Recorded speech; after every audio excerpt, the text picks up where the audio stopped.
Hello and welcome to the Sleepy Scholar. I'm glad you wandered in. Maybe you're tucked under the covers, maybe you're sipping tea on the couch, or maybe you're just giving your brain permission to slow down after another marathon of existing as a human. However you got here, this is your calm corner of the internet, where science whispers instead of shouts, and curiosity trades its lab coat for pajamas. Tonight, we're setting sail across the landscape of sleep, where neurons flicker like lanterns, dreams unravel like half-finished movies, and your brain keeps busy while you're off the clock. It's part mystery, part biology, and maybe just a touch of magic. Now don't worry, I'll try not to be too fascinating. The goal is to help you drift, not keep you awake taking notes. But if you do find yourself wide-eyed at 2 a.m., at least you'll have some fresh science trivia to keep you company. A fair trade, right? Before we drift off, if you enjoy these late-night explorations and want to see this little corner grow, it would mean the world if you tapped the like button, subscribed, or just left a comment telling me where you're tuning in from and what time it is in your corner of the night. All right. Deep breath in, let it out, get comfortable. Let's step together into the vast, starry theater of the sleeping mind. Picture this. It's late, the day has done its job, and you're lying in bed, staring at the ceiling. You tell yourself, okay brain, time to power down.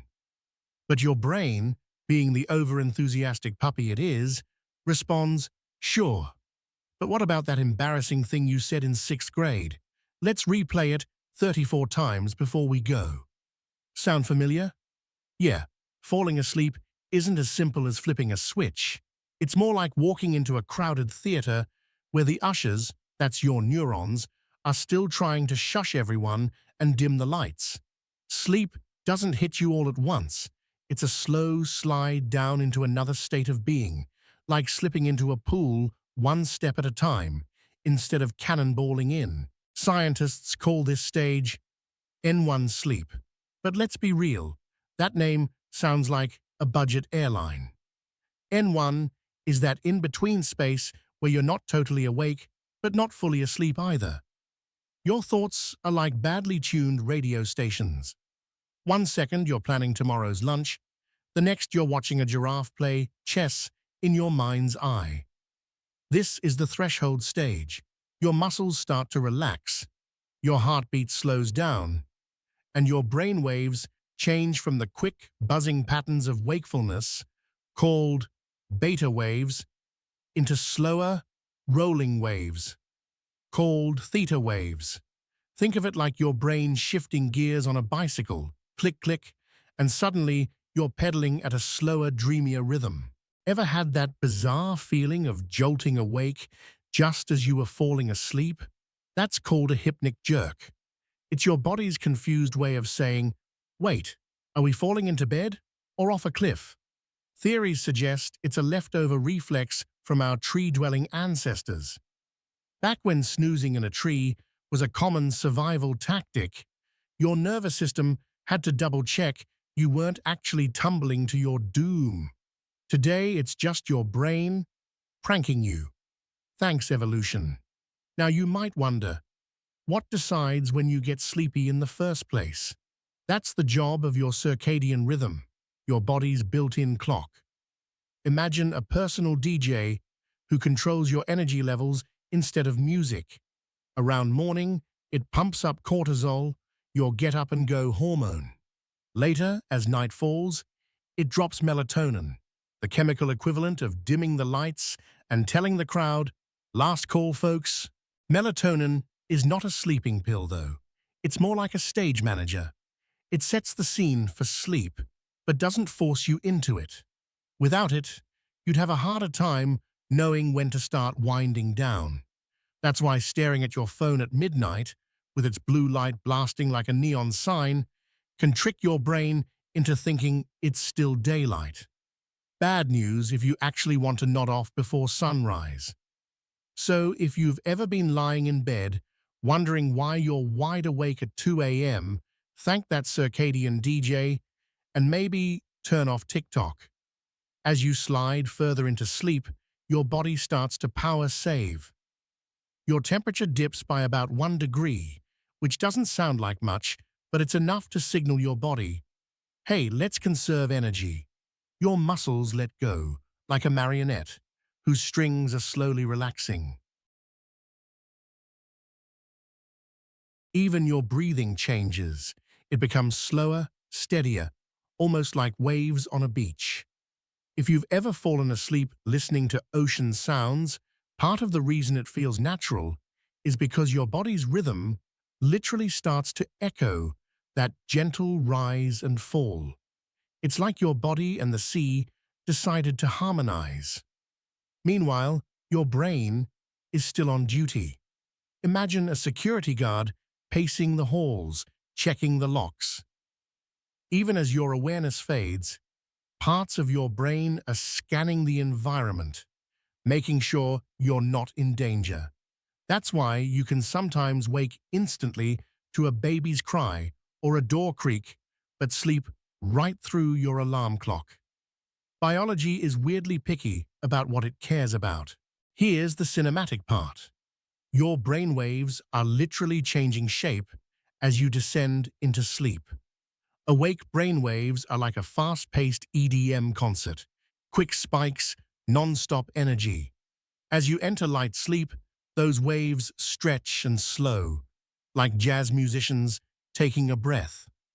By the time you hit deeper sleep stages, those waves look like rolling hills, long, sweeping curves called delta waves. If you could see them drawn on paper, they'd resemble a lazy roller coaster, the kind you'd actually want to nap on. And this transformation? It's not just pretty on a chart, it's essential. Slower waves mean your neurons are syncing up, like a choir singing in unison. When your brain cells harmonize this way, it sets the stage for memory building, body repair, and all the dream magic to come later in the night. So why does drifting off sometimes feel surreal? One moment you're thinking about your grocery list, the next you're inside a dream where the bananas are giving a TED talk. That's because your brain doesn't just stop being creative when you close your eyes. Instead, it loosens the reins, letting your imagination roam free, stitching together random scraps of memory, feeling, and imagination. Think of it like the end credits of a movie. Images, songs, names, random phrases, they all roll by as your brain powers down. Your hippocampus, the memory librarian, is shuffling the day's files, and your cortex, the storyteller, starts doodling in the margins. The result is those drifting, half-dreamy thoughts we sometimes catch before real sleep takes over. Here's something cool. Not everyone around the world treats this descent into sleep the same way.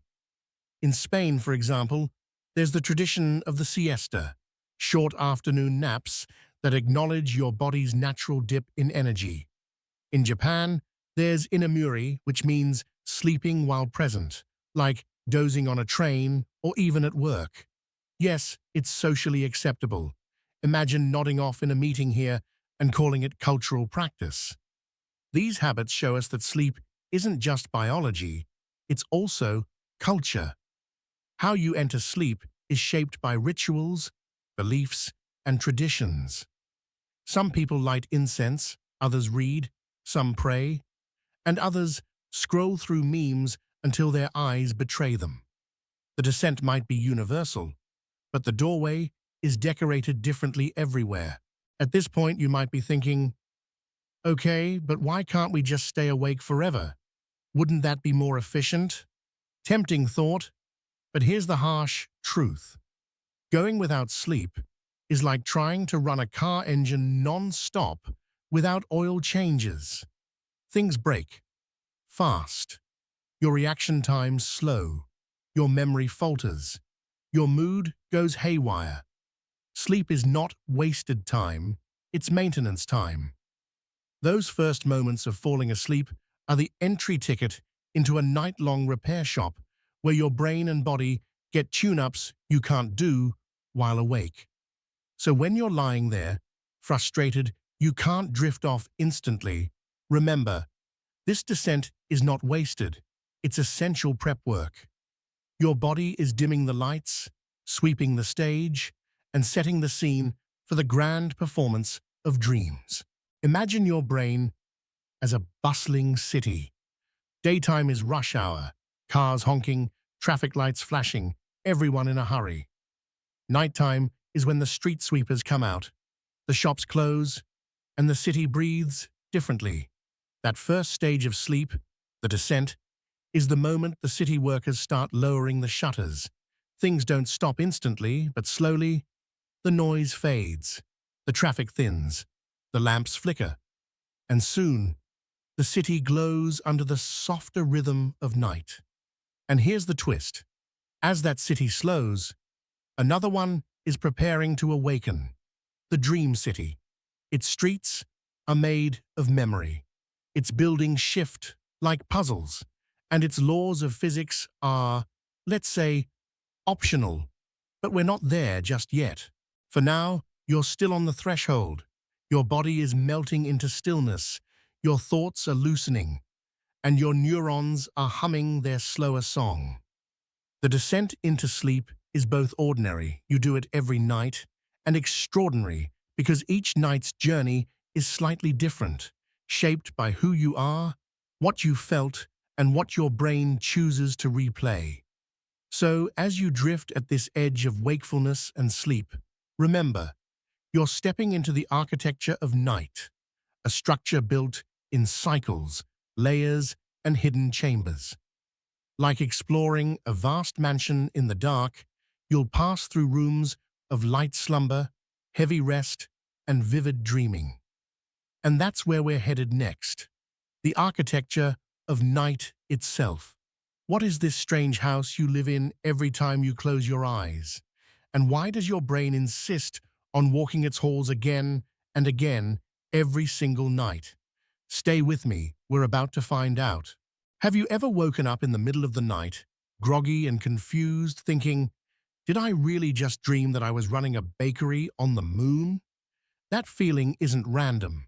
It's the result of your brain dragging you through a layered construction project every single night. Sleep isn't one long, still river you drift across until morning.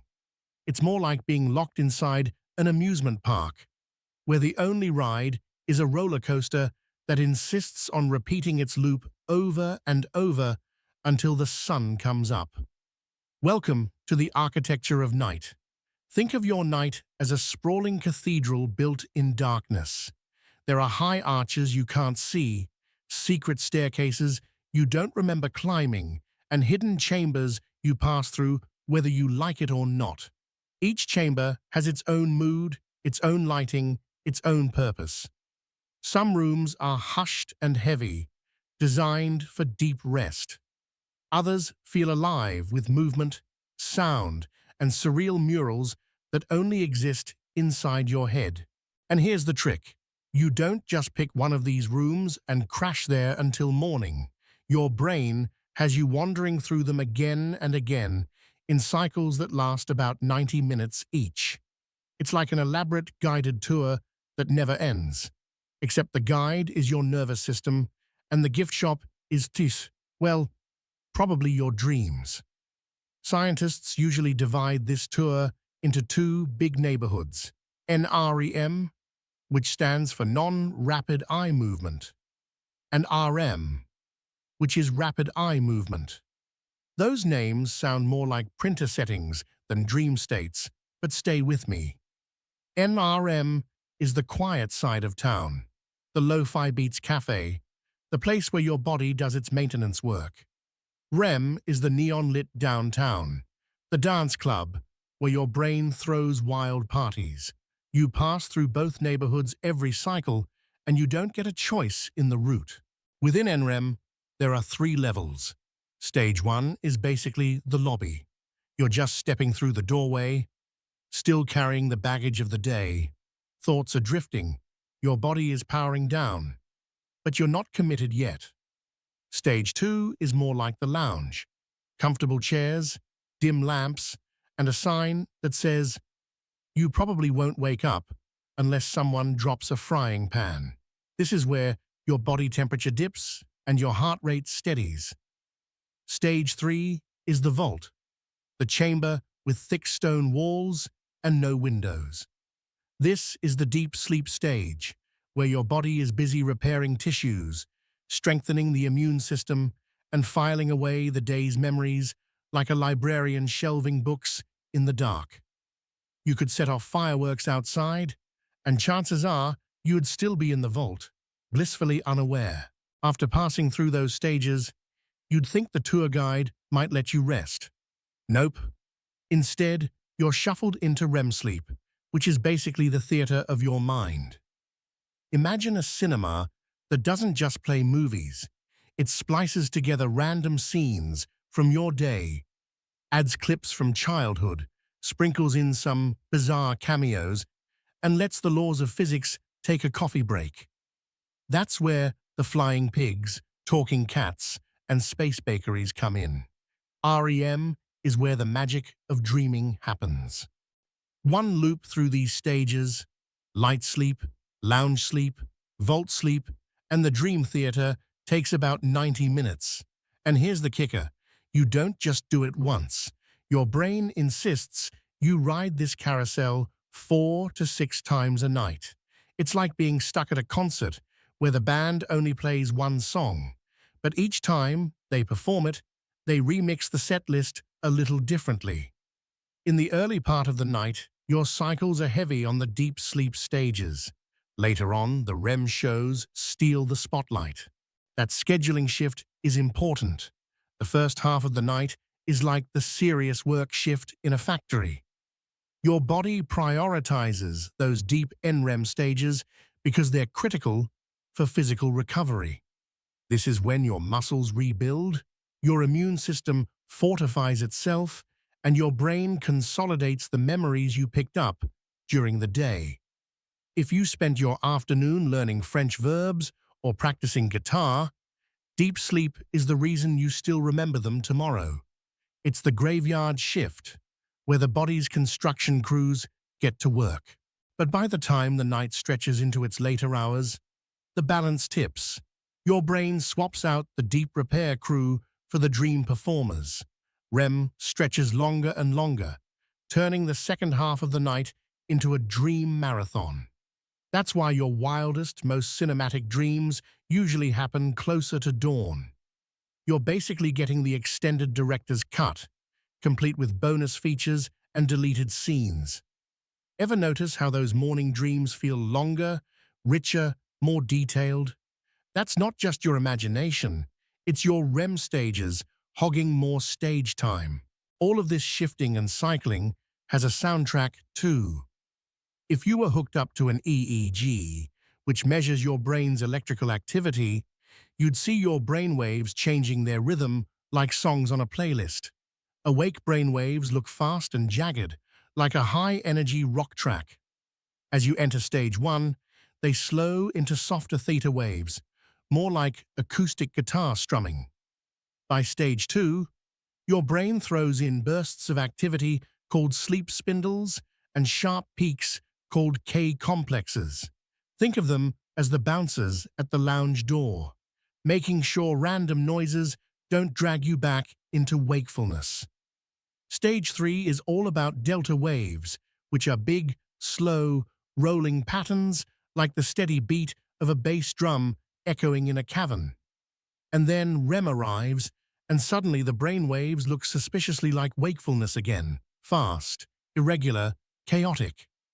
It's as if your brain decided to throw a rave in the middle of your nap. Now, you might be thinking, okay, that's fascinating, but why can't I just stay in deep sleep all night if that's the good stuff? Good question. The answer is balance. Deep sleep and REM serve different purposes. Deep sleep is about physical restoration and memory consolidation, while REM is about creativity, problem-solving, and emotional regulation. It's like your brain alternating between hitting the gym and going to therapy. You need both if you want to wake up feeling like a functional human instead of a confused raccoon. The rhythm of these cycles also explains some of the quirks of waking up. Ever notice how sometimes a 20-minute nap feels amazing, but other times a 2-hour nap leaves you feeling like you've been hit by a truck? That's because of where you got yanked out of the cycle. Wake up at the end of a cycle, especially during lighter sleep, and you're refreshed. Get pulled out from the middle of stage 3, and you're groggy, grumpy, and convinced gravity just got heavier overnight. There's even some cultural wisdom wrapped around these patterns. Many traditional societies recognize the way sleep comes in cycles, even if they didn't know the neurobiology behind it. That's part of why siestas and segmented sleep patterns exist.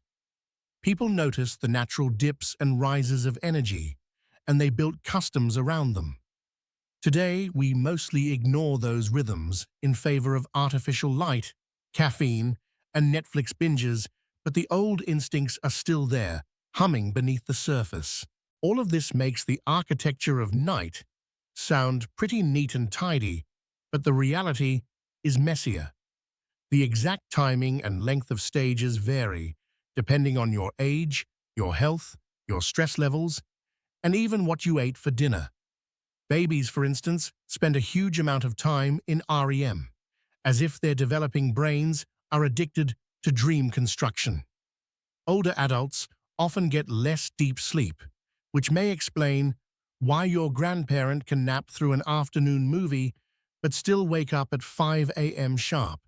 Sleep is structured, yes, but it's flexible, bending to the needs of your body. So when you think of your night as just one long unconscious stretch, remember instead that you're climbing staircases, opening doors, descending into vaults, and wandering through theaters. Your brain is both the architect and the tour guide, ushering you through a looping sequence designed to heal your body, store your memories, and spark your imagination. You might not remember the layout in the morning, but the structure holds you every time. And as you step from the architecture of night into the next chamber of our journey, there's a stage waiting for its spotlight. It's the place where your eyes twitch beneath closed lids, where your dreams turn into full-blown movies, where your brain throws its biggest party.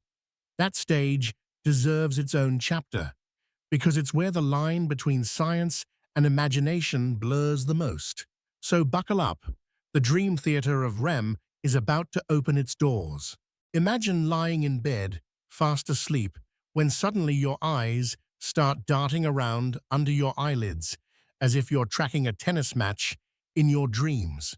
On the outside, you look still, peaceful, even, but inside your head, it's Vegas on New Year's Eve. Lights flashing, neurons firing, memories shuffling like cards in a casino. Welcome to REM sleep, the stage of the night when your brain decides to put on its most ambitious productions. Now, REM stands for rapid eye movement. And yes, it's named after the eye thing. When scientists first discovered it in the 1950s, they were like, "What's up with these sleeping eyeballs bouncing around like they're watching a Marvel movie?" Turns out, those flickering eyes are windows into one of the most dramatic shifts in your nightly cycle. During REM, your brain activity spikes, your heart rate rises, and your breathing looks suspiciously like you're awake. Except you're not. You're paralyzed from the neck down. Sounds spooky, right? But don't worry, that paralysis is a feature, not a bug. Otherwise, you'd be karate kicking your way through the bed sheets every time you dream of fighting ninjas. Think of REM sleep as the theater of your mind. Every night, your brain ushers you into this darkened hall. The curtain lifts, and boom, your subconscious becomes the director, the actor, the stage crew, and sometimes the popcorn vendor. The sets are made of your memories, The costumes are stitched from your emotions, and the plot lines, well, let's just say your brain isn't winning any screenwriting awards for coherence. One scene you're flying over Paris, the next you're late for high school math class, even though you graduated 15 years ago. But somehow, the experience feels real while you're in it. That's the magic of REM. So why is your brain so hyperactive during this stage? To answer that, let's peek at what the neurons are doing. Imagine your brain as a bustling newsroom. During RM, editors are running around frantically, trying to make sense of today's events. They're grabbing articles from the memory department, mixing them with old files from the archive, and then throwing in a splash of surrealism because, well, why not? The result is your dream. It's not random chaos. It's your brain processing, rehearsing, and inventing. That's why dreams often mash together yesterday's events with long-buried memories and a sprinkle of absolute nonsense. Take, for example, a common dream. You're giving a presentation at work, but oh no, you're wearing pajamas covered in cartoon ducks. Embarrassing? Sure. Meaningful? Maybe. What's happening here is that your brain is playing with your social fears, messing up at work, while rummaging through random memory drawers. Your favorite ducky PJs from childhood. REM dreams are like improv theater. Your brain grabs whatever props are lying around and makes a show out of them. And your eyes flicking back and forth? That might actually be you following the action in your dream. When you dream of running through a forest, your eyes dart as if you're scanning trees. When you dream of watching a soccer game, your eyes track the imaginary ball. It's like your visual system refuses to take a night off, insisting on watching the dream as if it's an actual movie. Now, let's talk about the elephant in the room, or maybe the dragon in the dream. Why does your body go limp during REM? This is called atonia, a shutdown of your muscles controlled by the brainstem. It's basically your brain saying, all right, folks, let's keep the show on stage, not in real life. Without it, your dream of being an action hero would result in you drop-kicking your nightstand. People who don't experience this paralysis properly can develop REM behavior disorder, where they physically act out their dreams. And yes, that's as chaotic as it sounds. Imagine a partner dreaming they're sword fighting, and suddenly you're part of the duel. Not fun. Paralysis aside, REM is incredibly important for your mental health. Think of it as emotional housekeeping. During this stage, your brain replays stressful events, but scrubs away some of the sting. It's like watching a scary movie with the volume turned down. You still see the monster, but the jump scares don't hit as hard. This may explain why, after a tough day, a solid night of dreaming makes you feel less frazzled. Without REM, emotions pile up like dirty laundry, and soon everything starts to smell. Creativity also blooms in REM. Ever woken up from a dream and thought, that was so bizarre, but kind of brilliant? You're in good company. Paul McCartney famously said the melody for Yesterday came to him in a dream. Chemist August Kekulé dreamed of a snake biting its own tail, which inspired his discovery of the ring structure of benzene. Your brain, freed from the rigid rules of daytime logic, stirs up wild combinations during REM. Sometimes it's nonsense, but sometimes it's innovation. Dreams are basically brainstorming sessions where the brain forgot to invite the critic. There's also memory work happening here. Deep sleep, earlier in the night, is when your brain transfers facts and skills into long-term storage.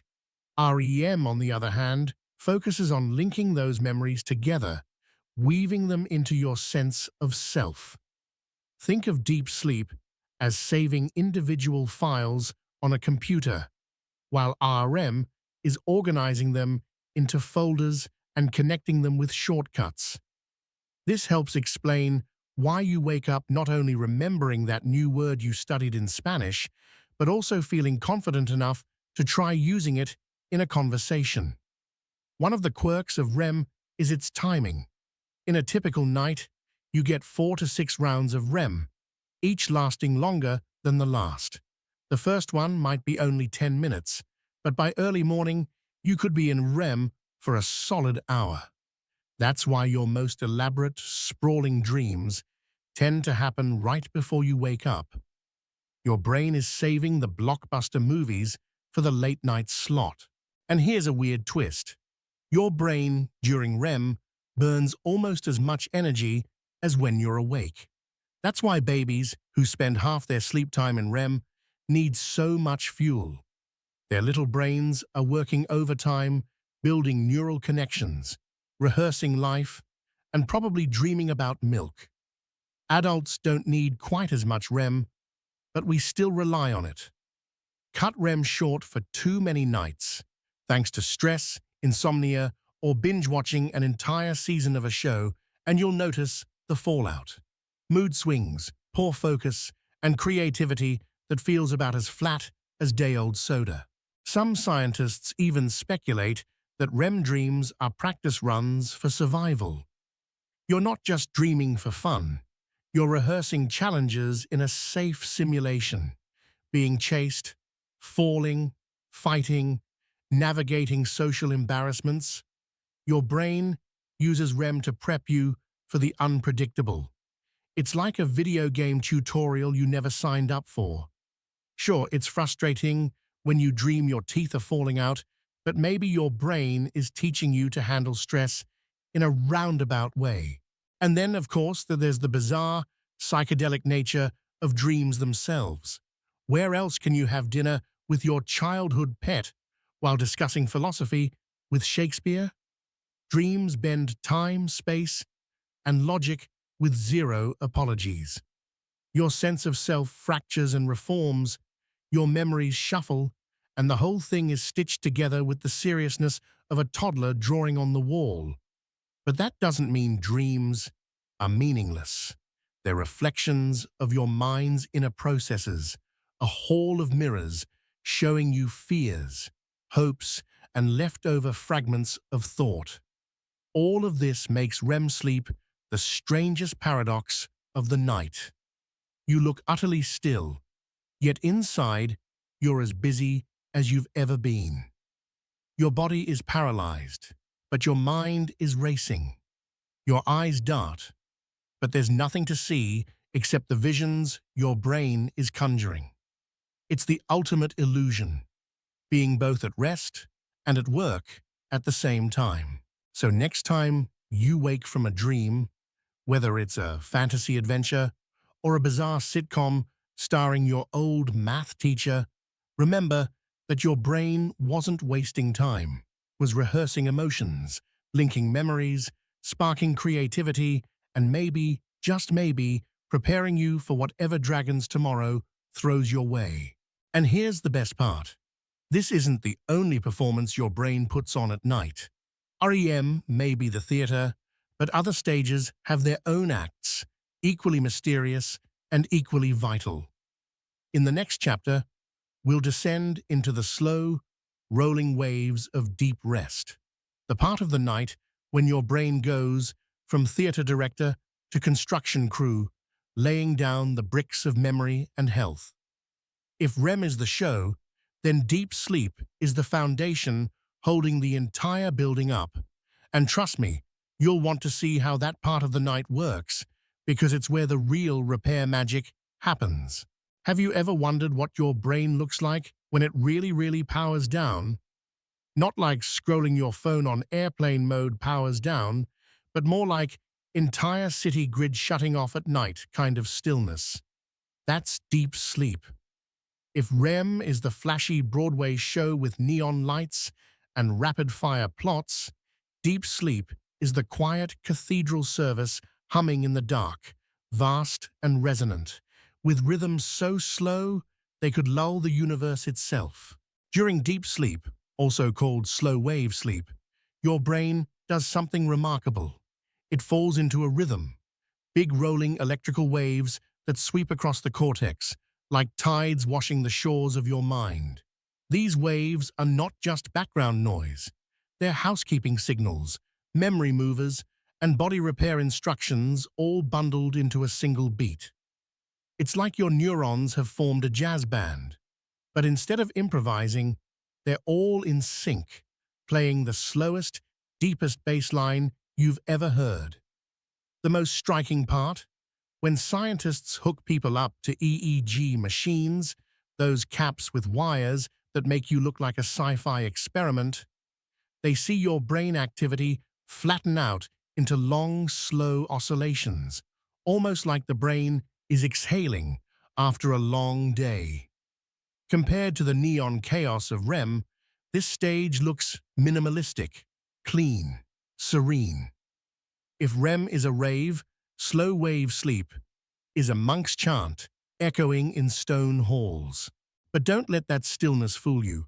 Deep sleep is doing heavy labor behind the scenes.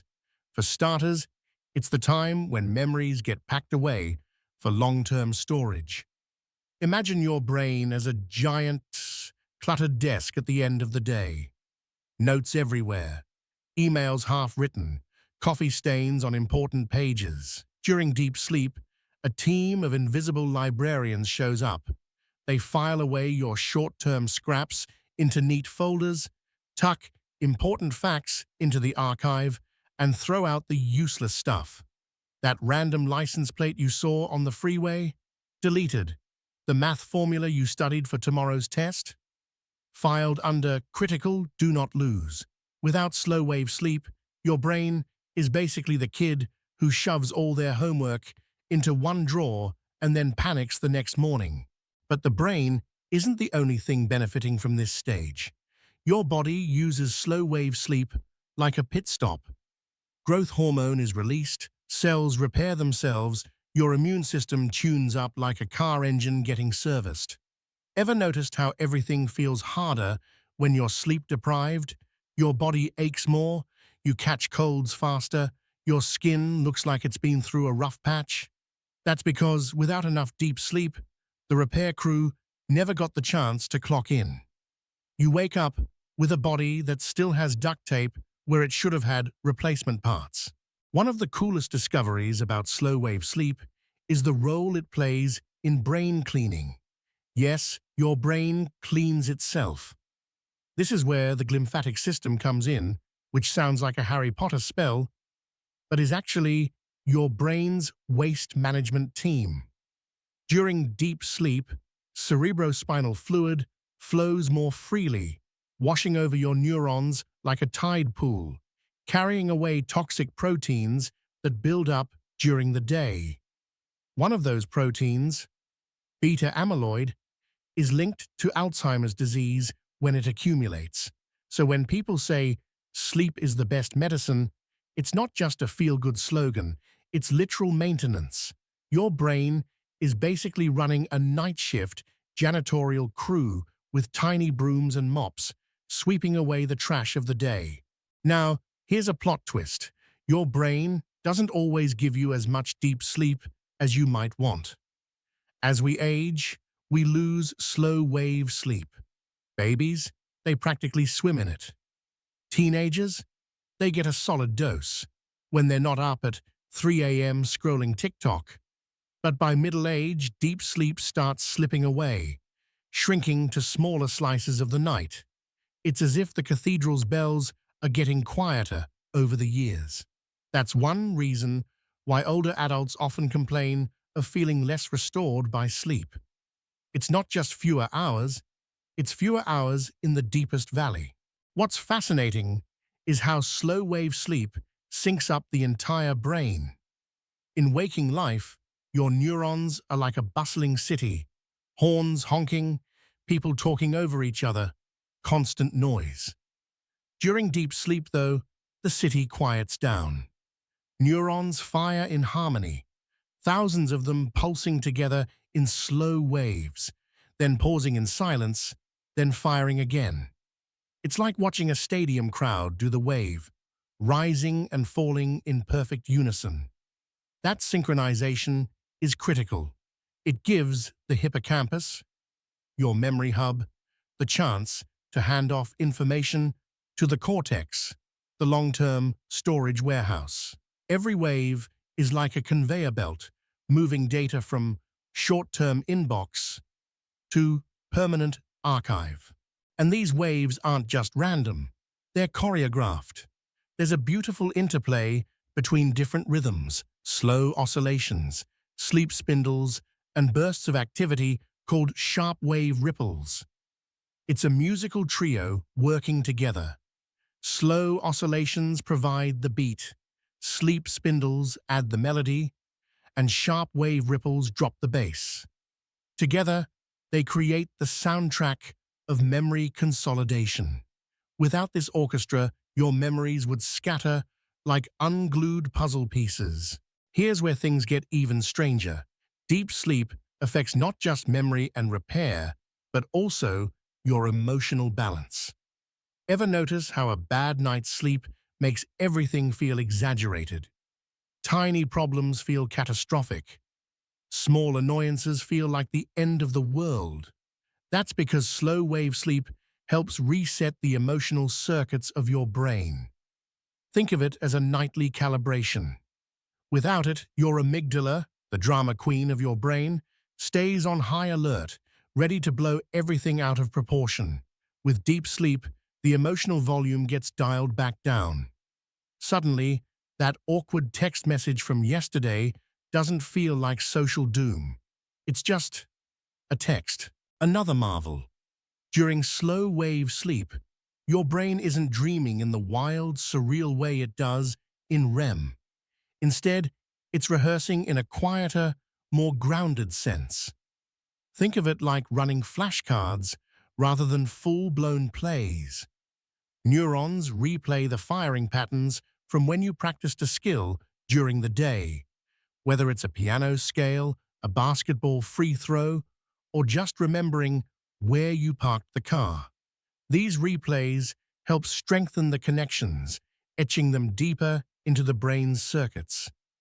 It's your neurons whispering to each other, remember this, remember this, remember this. And while all this is happening, your body drops to its lowest metabolic state of the night. Heart rate slows, breathing steadies, blood pressure dips. You're basically in energy conservation mode, like your body has decided to switch off all unnecessary lights. This low energy state is one of the reasons deep sleep feels so restorative. You're saving fuel while the repair crew is hard at work. Efficiency at its finest. Sleep scientists often describe slow-wave sleep as the money stage, because it's the part of the night most directly linked to how refreshed you feel in the morning. Cut REM and you'll feel mentally scrambled. Cut slow-wave sleep and you'll feel physically drained, mentally foggy, and emotionally fragile. Pull an all-nighter, and it's usually the deep sleep deficit that smacks you the hardest. That zombie feeling? That's your body screaming, "Where's my slow-wave time?" Now here's an odd detail. Deep sleep has its quirks. For instance, this is the stage when sleepwalking and night terrors tend to happen. Unlike REM, where your body is paralyzed, in slow-wave sleep, the motor system is still online. That means some people get up and wander around, all while technically still asleep. It's like their body is awake, but their brain is still down in the valley, riding those slow waves. Thankfully, most of us don't end up reorganizing the kitchen at 2 a.m., but it's a reminder that even in its calmest stage, sleep has mysteries that blur the line between rest and action. The beauty of slow-wave sleep is in its contrast. REM might be the dream theater, but deep sleep is the scaffolding that keeps the entire system upright. It's not flashy, it doesn't get the Hollywood headlines, but it's the foundation of the night. Without it, the dreams, the creativity, the emotional resets, they all start to wobble. So the next time you collapse into bed after a long day, Imagine yourself sinking into the valley of those slow oscillations. Picture vast ocean waves rolling through your brain, librarians filing memories, janitors sweeping away waste, repair crews fixing tissues, and a conductor guiding a neuronal orchestra. It's not silence, it's a hidden symphony.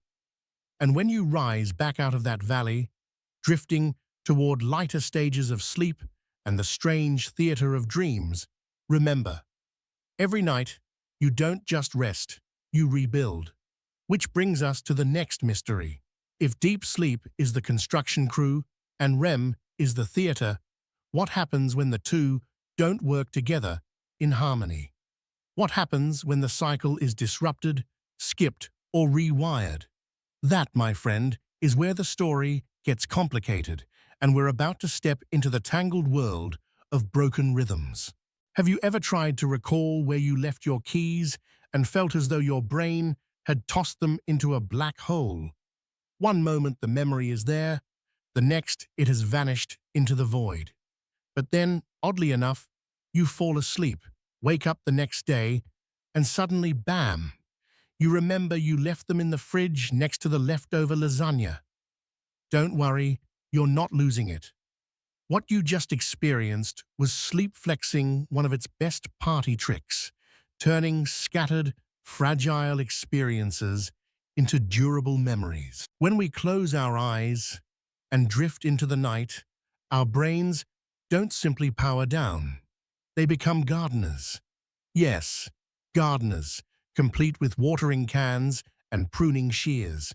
Every day we pick up seeds of experiences, that phone number someone shouted at us in a noisy street, the emotional sting of an awkward conversation, the chorus of a catchy song stuck in our head. These seeds tumble into the soil of our mind, scattered and messy. But during sleep, your neurons decide which seeds deserve sunlight and water and which weeds need pulling. By morning, you're left with a slightly neater, more curated mental garden. Now, let's talk mechanics.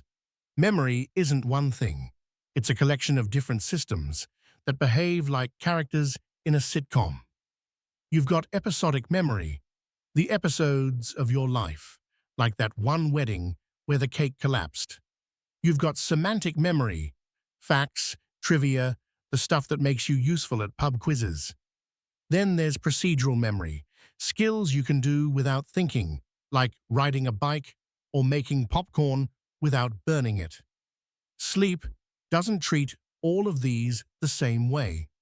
Instead, it shuffles them around, decides who goes to the VIP lounge and who gets left at the coat check. Here's the twist. The editing process doesn't happen while you're awake. During the day, your brain is basically in recording mode, capturing experiences as they happen.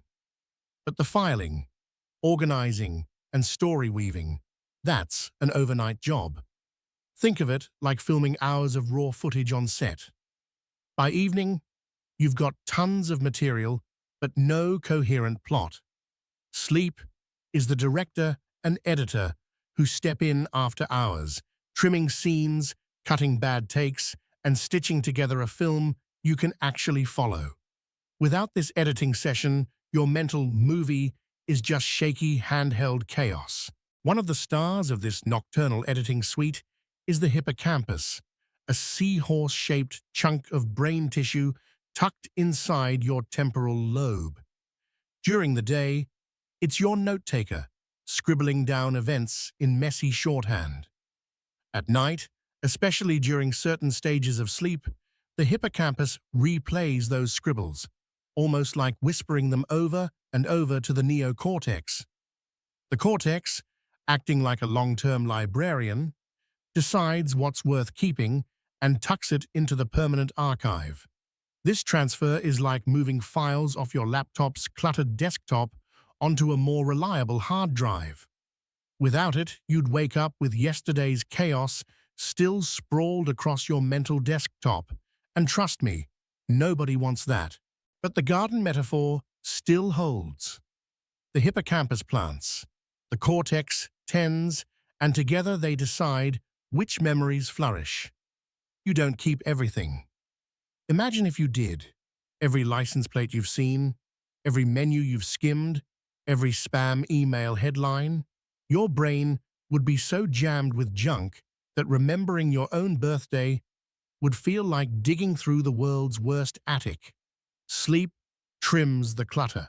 It says, you probably don't need to remember that random commercial jingle, but you should hang on to that parking spot location if you plan on finding your car tomorrow.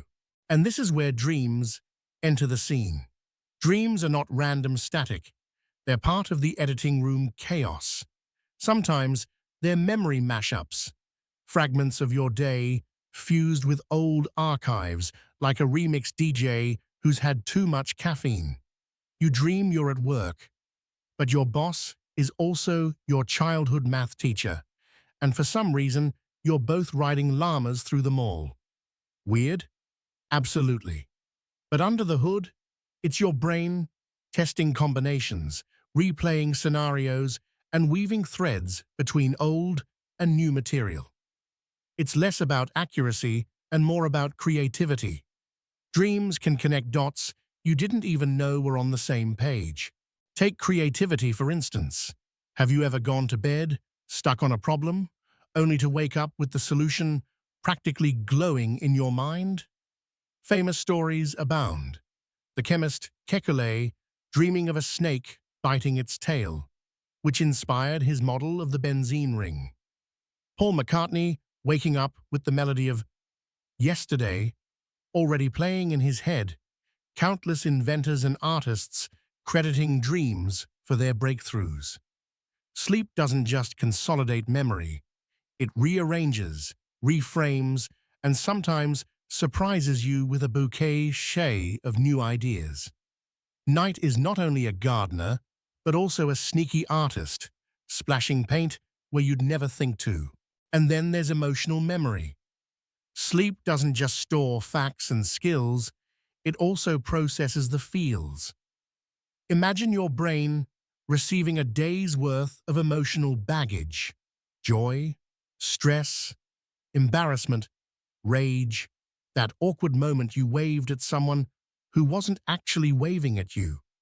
During sleep, especially in certain phases, your brain sorts through those emotions.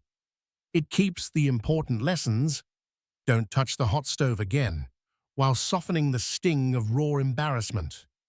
It's like emotional composting, turning messy, painful stuff into material you can actually grow from. Without this process, yesterday's stress just rolls over into today's anxiety, and suddenly you're a walking landfill of unresolved emotions. Now, scientists have peeked into this secret garden using clever experiments. One study taught people new words or skills, then either let them sleep or forced them to stay awake. The sleepers consistently remembered more, sometimes dramatically more, than the poor zombies who had to pull an all-nighter. Another set of experiments showed that sleep not only protects memories from fading, but can actually make them stronger, like giving yesterday's fragile sketch a second coat of varnish. The conclusion is hard to miss. Pulling an all-nighter might feel heroic, but you're really just turning your brain into Swiss cheese. But let's zoom out. Memory is not only about saving things, it's also about forgetting. Forgetting is crucial. Your brain, believe it or not, is a master of selective amnesia. Sleep helps you toss out the trivia, the junk mail of daily life. There's even evidence that during sleep, synapses, the tiny connections between neurons, actually shrink back a bit, pruning the garden so the important connections stand out more. It's like cutting back last season's overgrown vines so new flowers can thrive. Without forgetting, your brain would be a hoarder's basement, piled with meaningless junk until you can't find the treasure.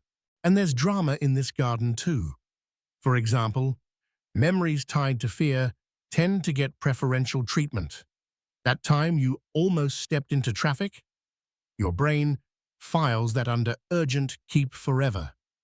Evolutionarily, this makes sense. Our ancestors didn't need to remember every berry they ate, but they absolutely needed to remember which one made them sick.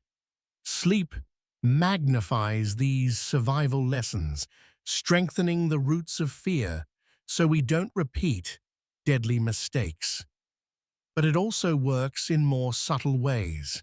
A heartbreak, a loss, an embarrassing moment in seventh grade, these can linger, echoing through dreams and resurfacing years later.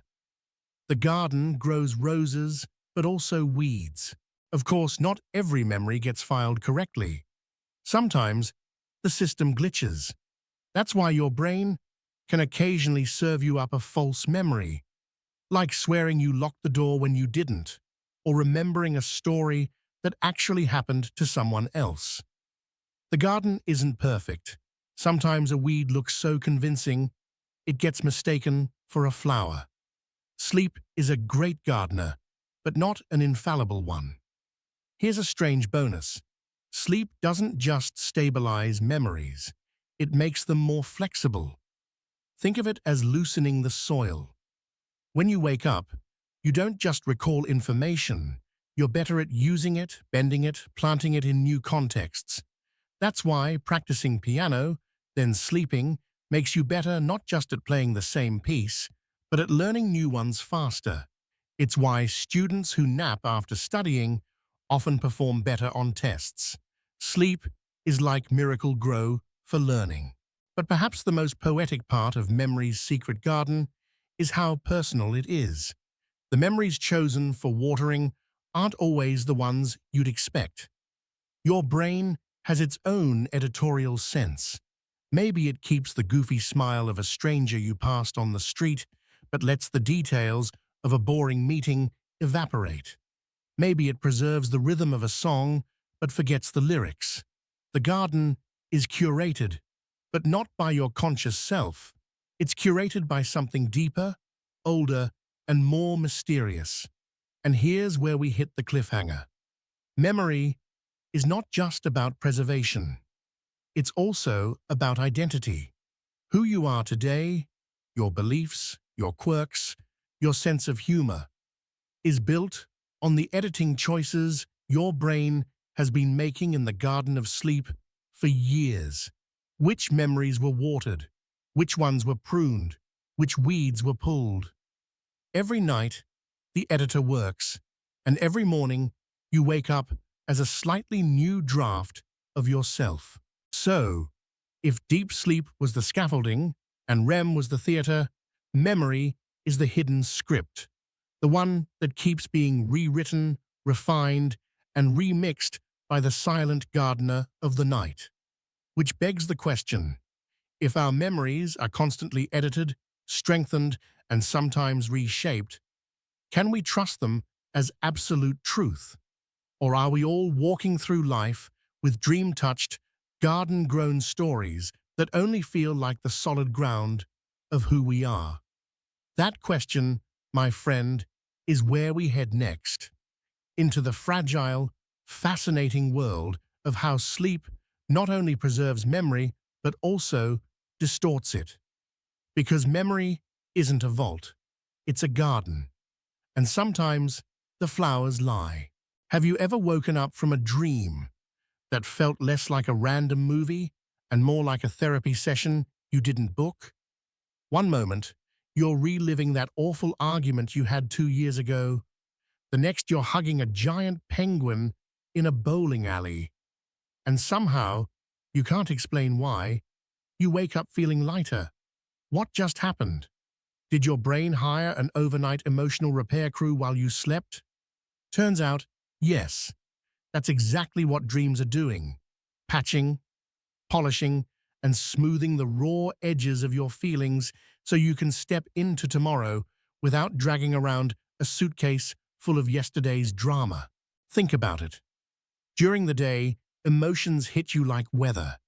You get caught in sudden downpours of stress, flashes of anger, gusts of joy, or the slow drizzle of sadness. You carry it all, often without time to process. But when night comes, your mind transforms into an emotional spa.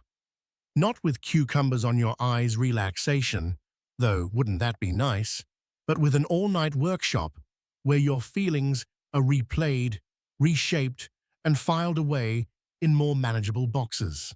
The science behind this is both fascinating and oddly comforting. Dreams, especially those that arrive during REM sleep, let us revisit experiences without the chemical chaos of the original moment.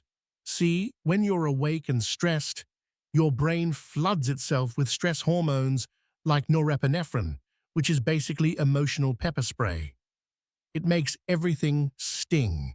But during REM, those stress chemicals are dialed down. Your brain replays the memory of the fight, the heartbreak, the embarrassing karaoke performance, but without the sting. Like watching a movie with the scary music turned off. Same images, less panic. This is where the healing magic happens. Imagine your brain as a theater director staging the same scene, but this time under better lighting. That painful breakup? It's still there, but now you can watch it as a rehearsal, not as opening night. Your emotions get the chance to breathe without suffocating you.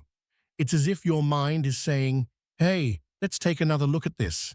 But no tears, no panic attacks this time, just reflection. That's why so many of us wake up with feelings softened. The heartbreak is still real, but the sharpness has dulled. The stressful deadline is still looming, but you don't feel like running into the wilderness anymore. Dreams give us distance, perspective, and sometimes even a dash of absurdity that helps us laugh at our problems. I mean, try staying mad at your boss when he shows up in your dream dressed as a disco-dancing raccoon. Scientists have tested this healing effect in clever ways. In one study, people were shown upsetting images, then either allowed to sleep or forced to stay awake. Those who slept reported less emotional charge when they saw the images again later. In other words, sleep didn't erase the memory, but it dimmed the emotional spotlight shining on it. Dreams had done their work, sanding down the edges until the memory was more tolerable. But it's not just negative feelings that get processed. Dreams also let us rehearse joy. Have you ever dreamt of being with a loved one who's far away or even gone forever? You wake up feeling warmed, even though you know it was only a dream. In that theater of the night, your brain allows you to experience love, safety, and happiness without the limitations of reality. It's like emotional VR, running simulations that keep the heart nourished. And here's where things get even more interesting. Your dreaming brain doesn't just replay old tapes.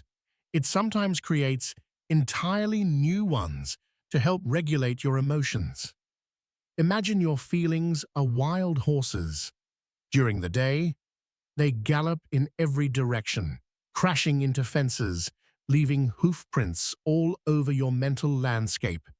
At night, dreams are the corral. Your brain herds the horses, lets them run in circles until they're calmer, and then opens the gate so they return to the field without destroying everything.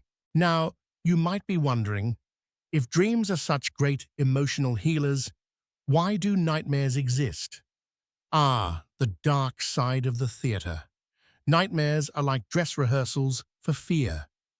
Your brain throws you into danger, being chased, falling, losing someone, not to traumatize you further, but to give you practice. It's emotional training in a safe environment. The lion in your dream won't actually bite, but your brain gets to run its what-if simulations and prepare strategies, so if real fear shows up, you're more equipped. In fact, evolutionary psychologists think this rehearsal function is part of why we dream at all. Our ancestors who rehearsed danger in their dreams, who experienced the predator chase at night, may have been better prepared to respond in the wild. Dreams were like flight simulators for survival, where you could crash 1,000 times and still wake up intact. But here's the part I love.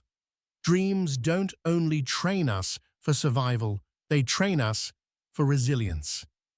They allow us to revisit life's wounds without tearing them open. They let us re-experience joy without needing reality to supply it. They offer closure when the world refuses to. Dreams are like emotional janitors sweeping up after the chaos of the day, but also like poets, rewriting pain into something more bearable. To make this even clearer, let's take grief. Losing someone you love leaves a crater in your chest. You can't logic your way out of it. But many people report dreaming of lost loved ones, sometimes in vivid, comforting encounters. These dreams don't erase the loss, but they give the heart something to hold on to. They act like nighttime support groups where you can sit with your grief, but without the full burn of waking sorrow. It's the brain saying, I can't bring them back, but I can give you a moment of peace. And then there's trauma. For some, dreams become the place where trauma replays too vividly, refusing to heal. That's why nightmares are a hallmark of PTSD, because the emotional theater has gotten stuck on the horror reel. Interestingly, treatments for PTSD often involve helping people re-script their nightmares, literally training the brain to rewrite the scary movie. Once again, it shows us dreams aren't passive. They're malleable, editable, and deeply tied to how we process emotion. But not all emotional healing in dreams is obvious. Sometimes it's disguised as nonsense. You may dream of standing in a supermarket with no pants or trying to solve calculus while your childhood dog gives you side-eye. Silly? Yes. Meaningless? Not necessarily. Even absurd dreams can help shuffle emotional weight around. They scramble real anxieties into strange scenarios, stripping them of their sharpness. By morning, your subconscious might be laughing at its own weird sense of humor, and your waking mind feels lighter. The best part is, you don't need to consciously control this process. You don't need to schedule dream therapy appointments. Your brain just does it. Every night, for free. It's built-in maintenance, like Wi-Fi updates for your soul, downloaded while you sleep. And here's a little secret. Naps can do it too. Even short bouts of REM during a midday nap can reduce emotional stress and sharpen your mood. It's like a mini therapy session squeezed between lunch and scrolling on your phone. Ever notice how a bad morning can feel less catastrophic after a 20-minute snooze? That's your emotional repair team clocking in early. But let's not romanticize too much. Dreams don't solve everything. They don't erase grief or undo heartbreak. What they do is help you carry it. They soften the spikes so the weight is bearable. They remind you that joy is still accessible. They allow your heart to rehearse, recover, and most importantly, rest. And that brings us back to the core truth. Dreams aren't just random entertainment, they're emotional first aid, performed behind the curtains of sleep. They take the chaos of your inner life and give it a softer, safer stage. They may not cure your heartbreak, but they'll make sure you wake up with the strength to face the day without feeling like you're bleeding all over the carpet of your mind. So the next time you wake from a strange, vivid dream, don't dismiss it as nonsense. Ask yourself, what was my brain trying to soothe? What edges was it trying to smooth? Maybe it wasn't just a penguin bowling after all. Maybe that was your heart, taking a night off from hurting. And now, having seen how dreams heal our feelings, we arrive at an even deeper question.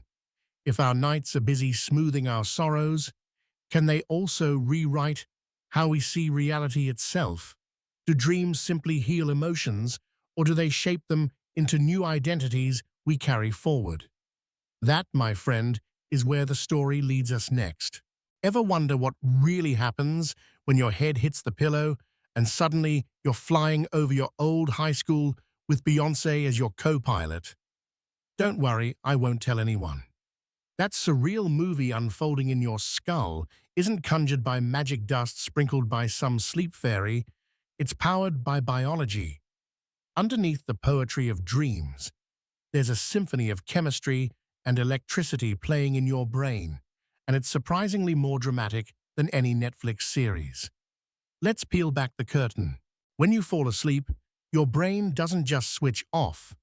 In fact, it's closer to an all-night concert with multiple acts. Your body cycles through stages of sleep, and each one sets the stage for different parts of the dream factory. But the headliner, the stage where dreams go full Broadway, is called our REM sleep. REM stands for rapid eye movement, and it's exactly what it sounds like. Your eyes darting around like you're following invisible fireworks under your eyelids. If anyone's ever watched you sleep and seen your eyes jittering around, don't worry. You weren't possessed. You were dreaming. Here's the wild part.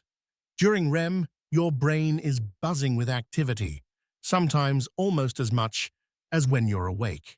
But the buzz is coming from a carefully choreographed biological dance.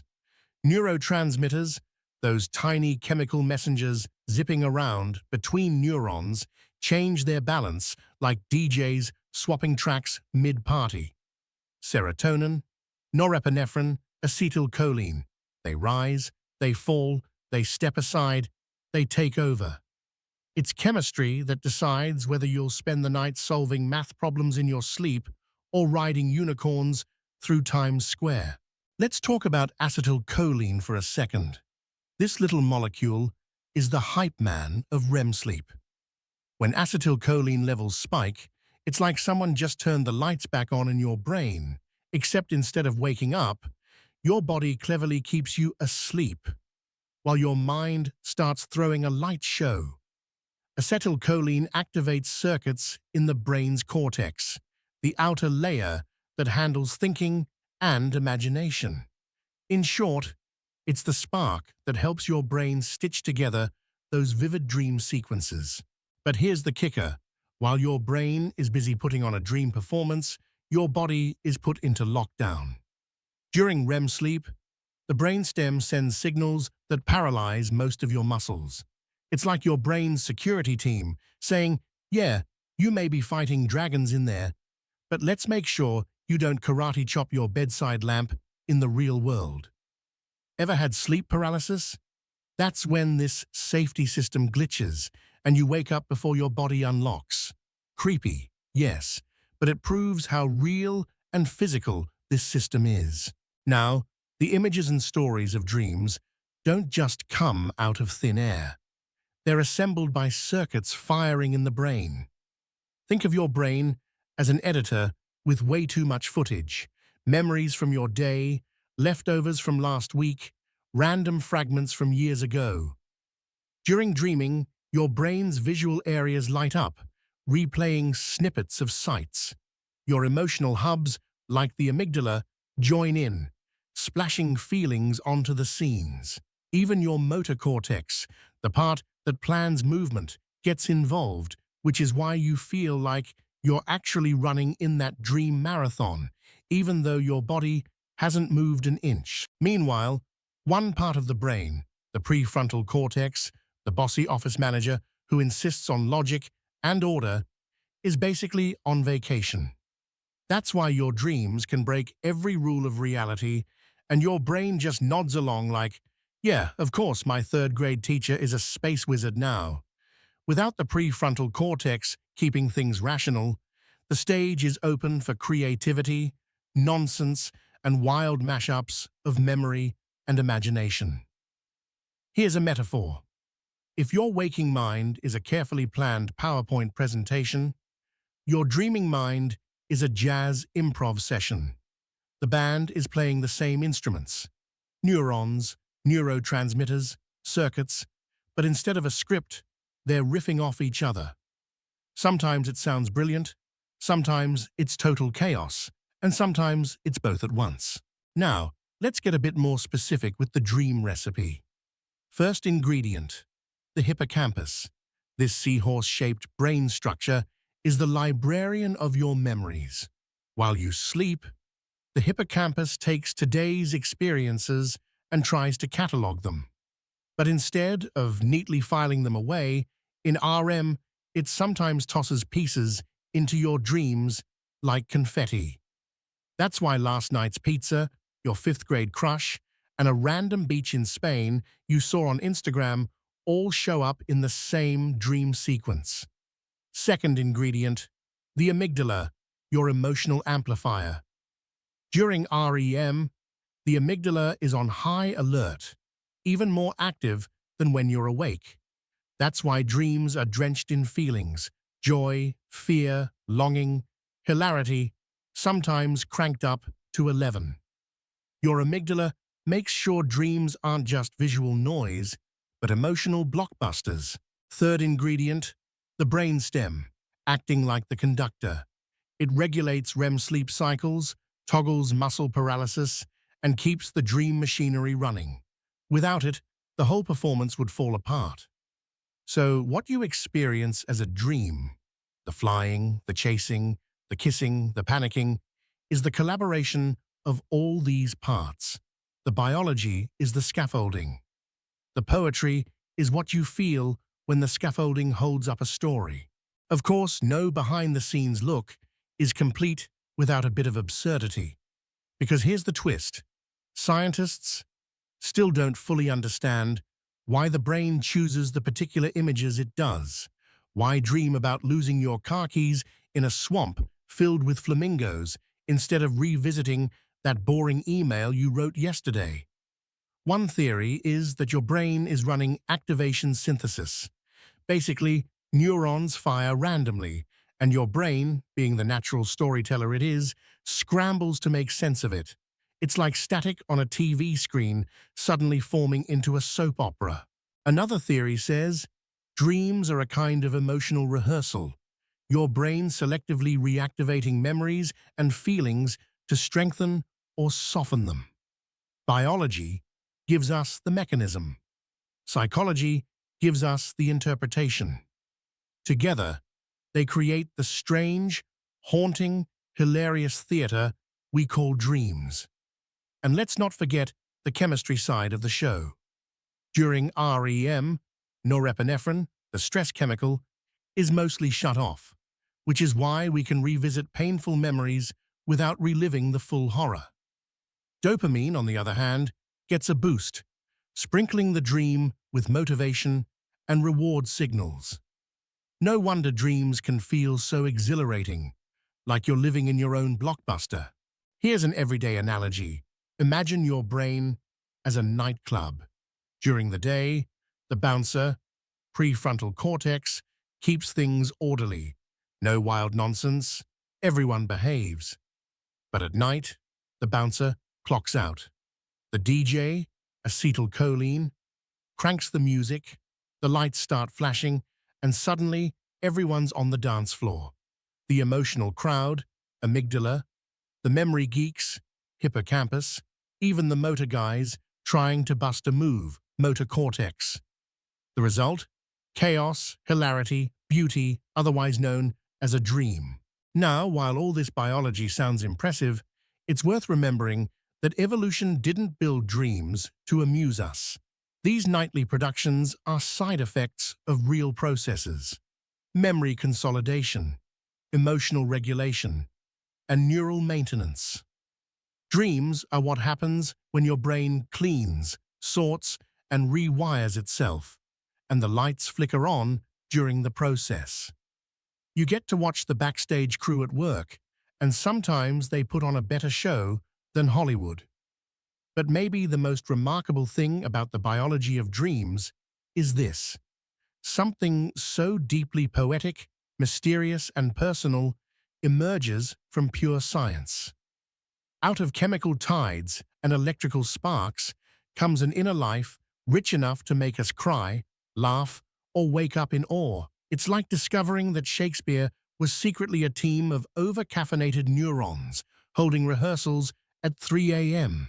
So next time you wake up from a dream that felt life-changing or just bizarre, remember, it all started with neurotransmitters swapping beats, brain regions firing like disco lights, and your body lying there in perfect paralysis while your mind staged a private play. Biology wrote the script. You lived the story. And that leads us to an irresistible question. If the biology of a dream is just chemicals and circuits, how do those ingredients cook up meaning? Why do some dreams feel like nonsense, while others feel like revelations? The next chapter takes us into that realm, the mysterious bridge where science meets symbolism. Have you ever had one of those dreams where halfway through you suddenly realize, wait a second, none of this is real? Maybe you're walking through a supermarket and the cashier is a talking dolphin in a tuxedo, and instead of running away, you think, ah, I'm dreaming. That's the lucid moment. It's like catching yourself mid-scene in a play, turning to the audience and whispering, I know the script. And guess what? I can improvise. Lucid dreams are one of the strangest intersections of science and mystery. You're technically asleep, your body is out cold, tucked into REM sleep, but your mind has cracked open a window of awareness. It's as if your brain hands you backstage passes to its own dream production. The props are still fake, the actors are still improvising, but you're awake enough to know you're in on the trick. And sometimes you can even bend the rules of the show. Fly, breathe underwater, summon a pizza with a snap of your fingers, dream, physics suddenly become negotiable. So how does this sorcery happen? Spoiler. It's not sorcery. It's biology flexing in ways we didn't expect. Remember how, in REM sleep, your prefrontal cortex, the logical, order-loving part of your brain, usually takes a nap? Well, in lucid dreaming, that same region stirs awake, just enough to give you a shot of self-awareness. Think of it like the hall monitor sneaking back into the school after hours, catching the kids throwing a wild party. The difference is, instead of shutting it all down, the hall monitor just shrugs and says, cool, but let's add a fog machine. Brain scans actually show this. When people experience lucidity in dreams, there's a little flare of activity in the dorsolateral prefrontal cortex, a zone linked to decision-making and self-reflection. It's as though part of your day brain reboots inside your night brain. You're not fully awake, but you're not fully asleep either. You're straddling the borderlands, and that's what makes lucid dreams so weirdly powerful. Now, here's where things get even juicier. With awareness comes a degree of control. Not always, mind you. Lucidity doesn't guarantee you'll become Neo from the Matrix. Sometimes it's just enough to realize, oh, this is a dream, before the dream decides, cool story, bro, and boots you back into confusion. But other times, lucidity means grabbing the reins. People have reported soaring across landscapes, rewriting nightmares, or having long conversations with characters their brains conjured. Basically, you become both the audience and the director of your own private blockbuster. And speaking of blockbusters, lucid dreaming has inspired some of the coolest pop culture ideas. Remember Inception, where Leonardo DiCaprio's crew dives into dream worlds and alters them like video game maps? Lucid dreaming is the closest we have to that kind of mind-bending sandbox, minus the need for a spinning top to check reality. Of course, once scientists realized this wasn't just mystical folklore, but a real testable state, they had to poke and prod it. Back in the 1970s and 80s, researchers like Stephen LaBerge came up with ingenious experiments. They asked lucid dreamers to signal from inside their dreams by moving their eyes in a prearranged pattern, like left, right, since eye muscles aren't paralyzed during REM. And guess what? Dreamers did it, from inside the dream. Imagine how surreal it must have been. Someone literally blinking Morse code from the dream world to the waking lab. That was the moment science had proof that lucidity wasn't just storytelling. It was measurable. Okay, so if lucid dreams are real and provable, the obvious next question is, can we learn to do it? The answer is yes. Sort of. There are techniques like reality checks. This involves asking yourself during the day, am I dreaming? You might try pushing your finger through your palm, checking if light switches work, or reading the same line of text twice. In dreams, words often wriggle around like slippery fish. If you make this a habit while awake, chances are you will eventually try it inside a dream. And bam, the lucid moment hits. Another method is the wake back to bed technique, where you wake up in the middle of the night, stay up for a short while, then go back to sleep. This increases the odds of drifting straight into REM, with your mind half alert, upping your chance of lucidity. Basically, you're hacking the system by sneaking in through a side door. And then there's the modern twist. Gadgets. Some companies have tried building sleep masks that flash lights or play subtle sounds during REM, cues that can sneak into your dream and nudge you into awareness. Imagine dreaming you're at a concert, and suddenly the stage lights flicker in sync with your REM eye twitches. If you're trained, you realize, aha, this is the signal. I'm dreaming. Technology meets subconscious. But before you pack your bags for a nightly trip to Dream Disneyland, a word of caution. Lucidity doesn't always mean total control. In fact, many dreamers report that the moment they get too excited, say, yes, I'm flying, they wake up instantly. It's like the dream world saying, oh, cool flex, but game over. Mastering lucidity often requires staying calm inside the storm, holding on to awareness without shaking yourself awake. Now, let's talk about the deeper side of lucid dreaming, the part that makes philosophers rub their hands together. When you're lucid, you're aware of awareness itself. You're experiencing your mind, observing itself in real time, all while suspended in a reality that feels real but isn't. It's like standing in front of a mirror that's standing in front of another mirror, layers of reflection stretching on forever. No wonder some spiritual traditions treat lucid dreaming as a doorway to exploring consciousness itself. And here is a fun twist. Lucid dreams can even be useful. People use them for practicing skills, like musicians rehearsing pieces, athletes visualizing moves, or students prepping for public speaking. The brain areas activated in dream practice overlap with those in waking practice, so it's like a simulation lab where failure is free and infinite retries are encouraged. Even nightmare sufferers sometimes learn to steer the dream away from terror, rewriting the plot into something safer. It's not just fun, it can be therapy. Still, science hasn't nailed down every detail. Why does lucidity spark in some people and not others? Why can some dreamers take the wheel while others only get a brief moment of awareness? Researchers suspect it has to do with baseline differences in brain wiring, personality traits, and maybe even training in mindfulness. People who are more self-reflective or practice meditation often report higher rates of lucid dreaming. It makes sense.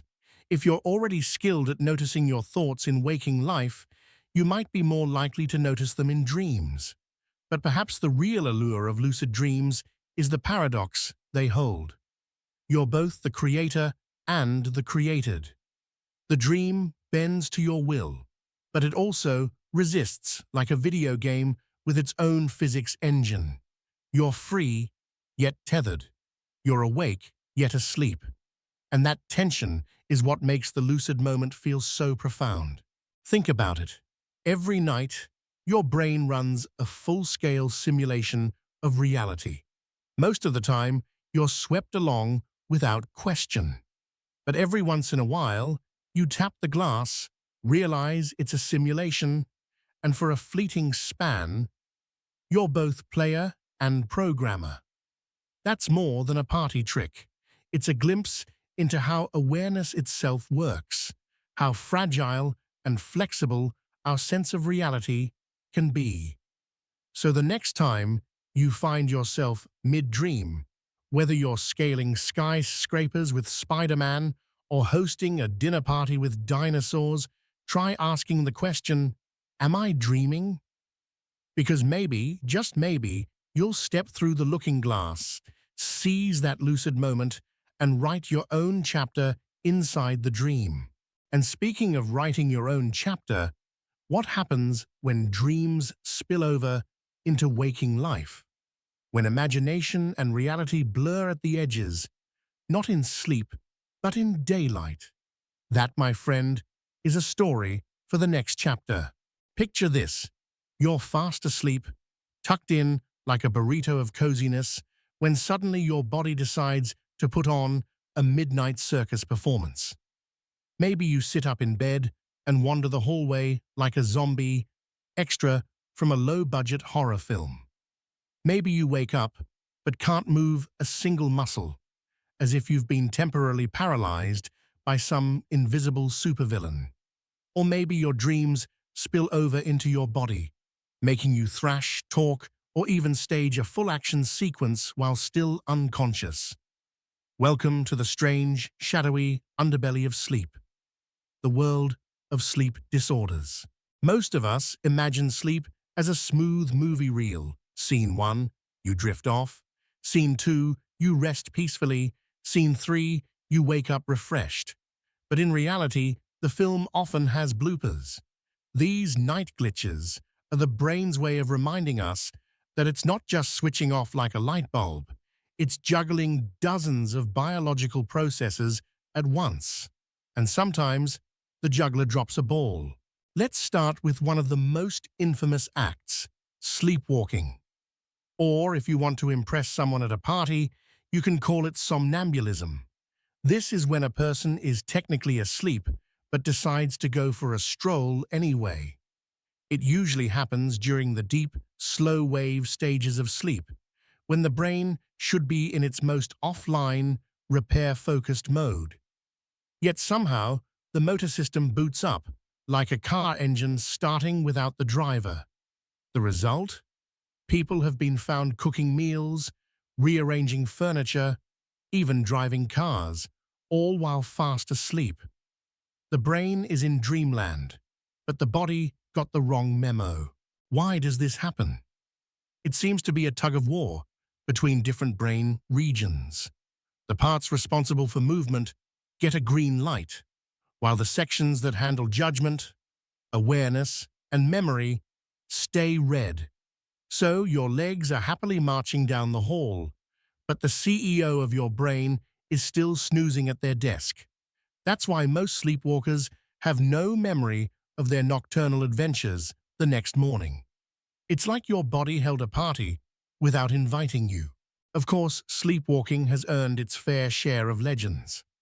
Ancient myths warned that you shouldn't wake a sleepwalker because something terrible will happen.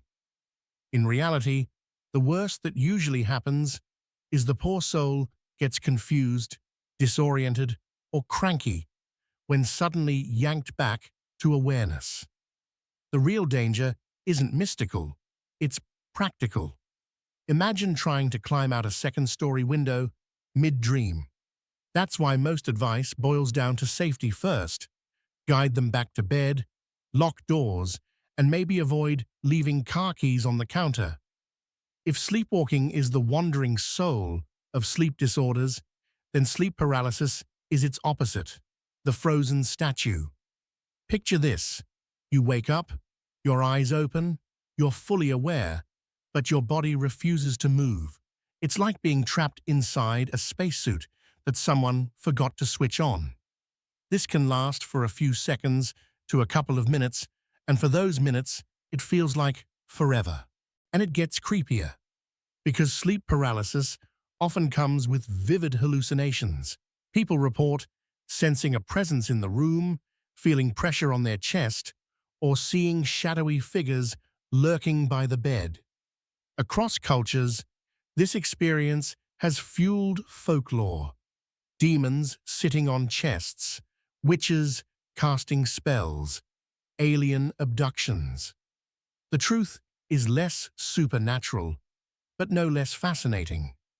What's happening is that your body is still stuck in REM paralysis, the mechanism that keeps you from acting out dreams, but your consciousness has already booted up. It's like waking up before the operating system finishes loading, so you're stuck in a weird, half-glitch reality where dream imagery bleeds into waking vision. Here's the science in a nutshell. During REM, your brainstem sends inhibitory signals down your spinal cord to effectively turn off voluntary muscles. It's a safety lock. Normally, you don't notice because you're unconscious. But when awareness turns on too early, you notice the lock, and it feels terrifying. Think of it as being the actor who accidentally arrives on set before the stage crew has finished dismantling the props. Suddenly, you're caught between worlds. Now, if sleepwalking is the body misbehaving, and sleep paralysis is the body refusing to move, then REM behavior disorder is the third act, the body staging a rebellion. This condition basically flips off the muscle paralysis switch of REM sleep, which means the dream world leaks into physical action. So, if you're dreaming about sword-fighting pirates, your sleeping body might actually start swinging arms like you're auditioning for a swashbuckling film. Some people thrash, punch, or leap out of bed, all completely unintentional. This can be dangerous, not only for the sleeper, but for anyone sharing the bed. Partners of people with REM behavior disorder have reported everything from being accidentally kicked to nearly being launched off the mattress. The fascinating and slightly unnerving part is that this disorder sometimes appears years before neurological conditions like Parkinson's. In other words, it can act as an early warning system, a canary in the coal mine for the brain's health. But not all night disorders are this dramatic. Some are sneakier, like insomnia. Everyone's had the occasional staring at the ceiling at 3 a.m. night, but chronic insomnia is a full-blown disruption in the ability to fall asleep, stay asleep, or both. Imagine being utterly exhausted, yet the moment you lie down, your brain decides to binge-watch every embarrassing moment of your life. From a scientific angle, insomnia involves a hyperactive arousal system. Basically, your brain is running a day mode program at the wrong time. Stress, irregular schedules, caffeine abuse, and underlying medical issues can all fuel the problem. Then there's restless legs syndrome, which sounds like a quirky dance move, but is actually maddening. It's when your legs develop irresistible urges to move, usually with uncomfortable tingling or crawling sensations. The odd part? Movement temporarily relieves the feeling, which is why sufferers often pace around the house in the middle of the night.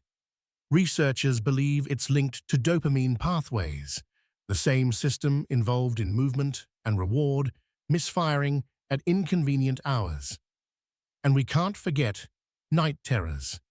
These are not just nightmares, they're full-body fear storms. Usually hitting children, they involve screaming, flailing, even sitting up with eyes wide open, all while still deeply asleep.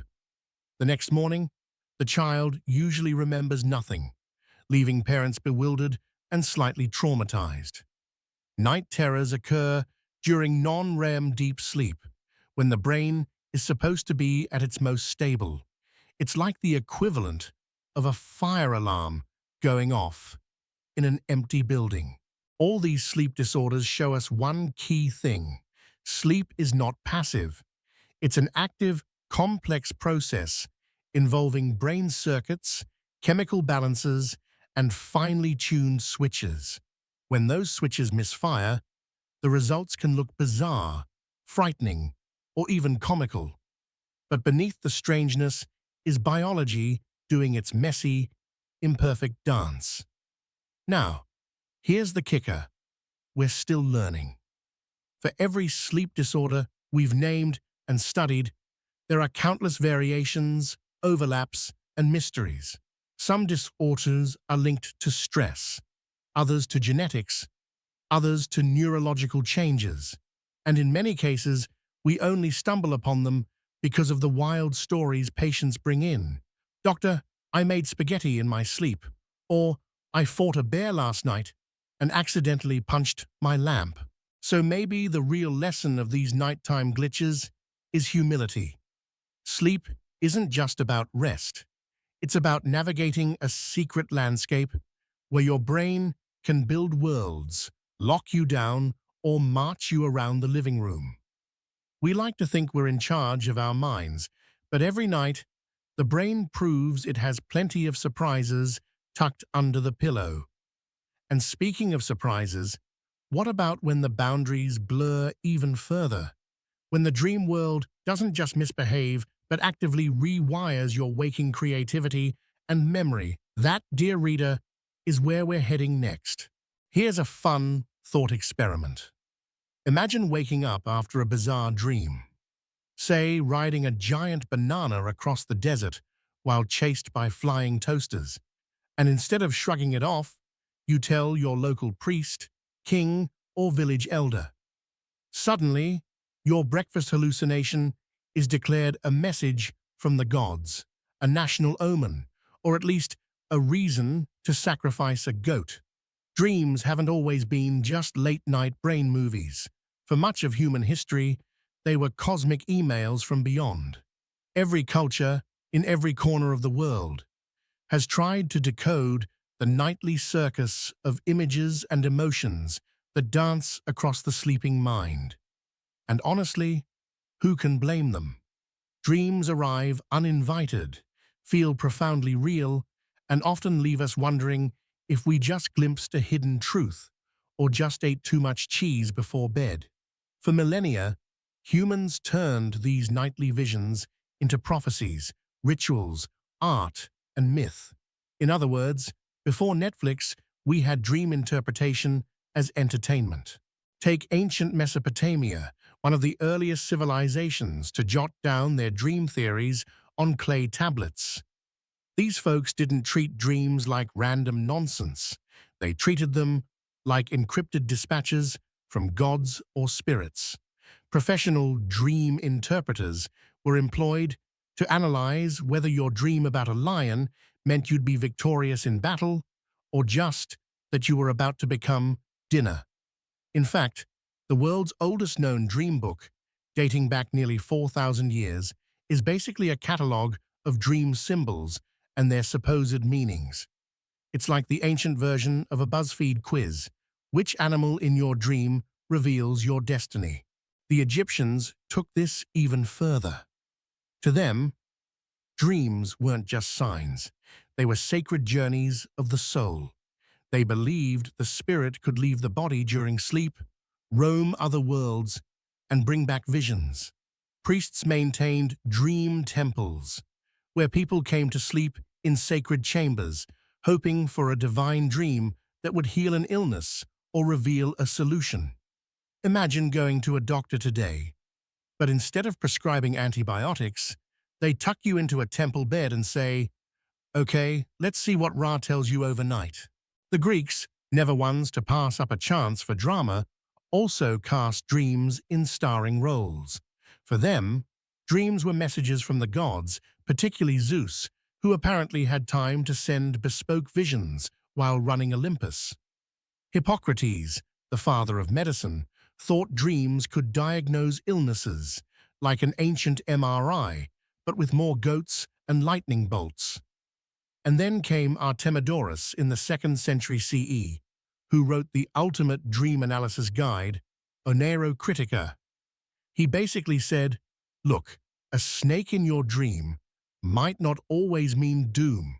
It could mean fertility. Context matters, which, to be fair, is a way more nuanced take than your cousin's scrolling dream symbol websites at 2 a.m. Meanwhile, over in China, dream theory had its own rich history.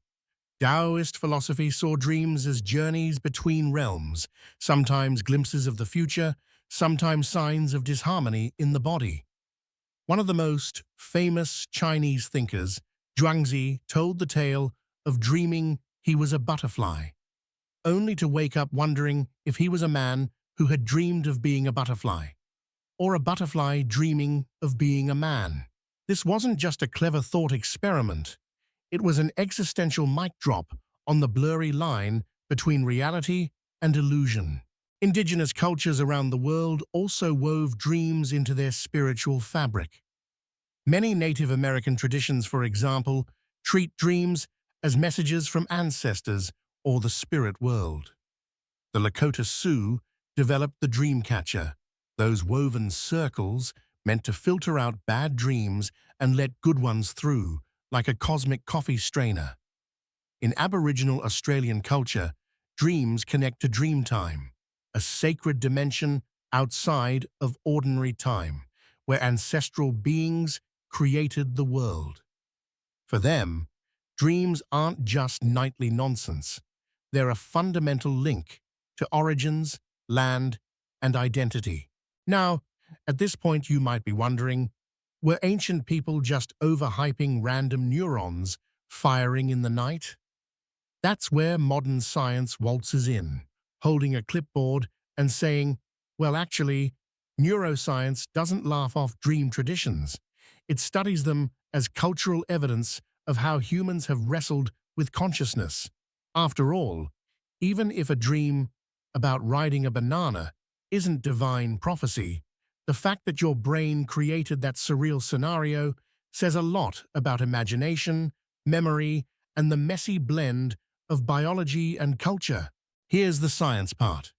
Don't worry, I'll keep it digestible. Dreams, as we know, come mostly during REM sleep, when the brain's emotion and memory systems are buzzing.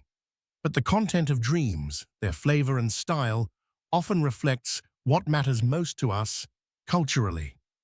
Think of the brain like a chef who cooks with whatever ingredients you stock in your pantry. In Mesopotamia, your pantry was filled with gods, omens, and battles, so your dreams cooked up divine war visions. In 21st century suburbia, your pantry might be emails, traffic jams, and Marvel movies, so your dreams serve up bizarre mashups like Spider-Man driving your boss's SUV. Psychology also got into the dream-analyzing business.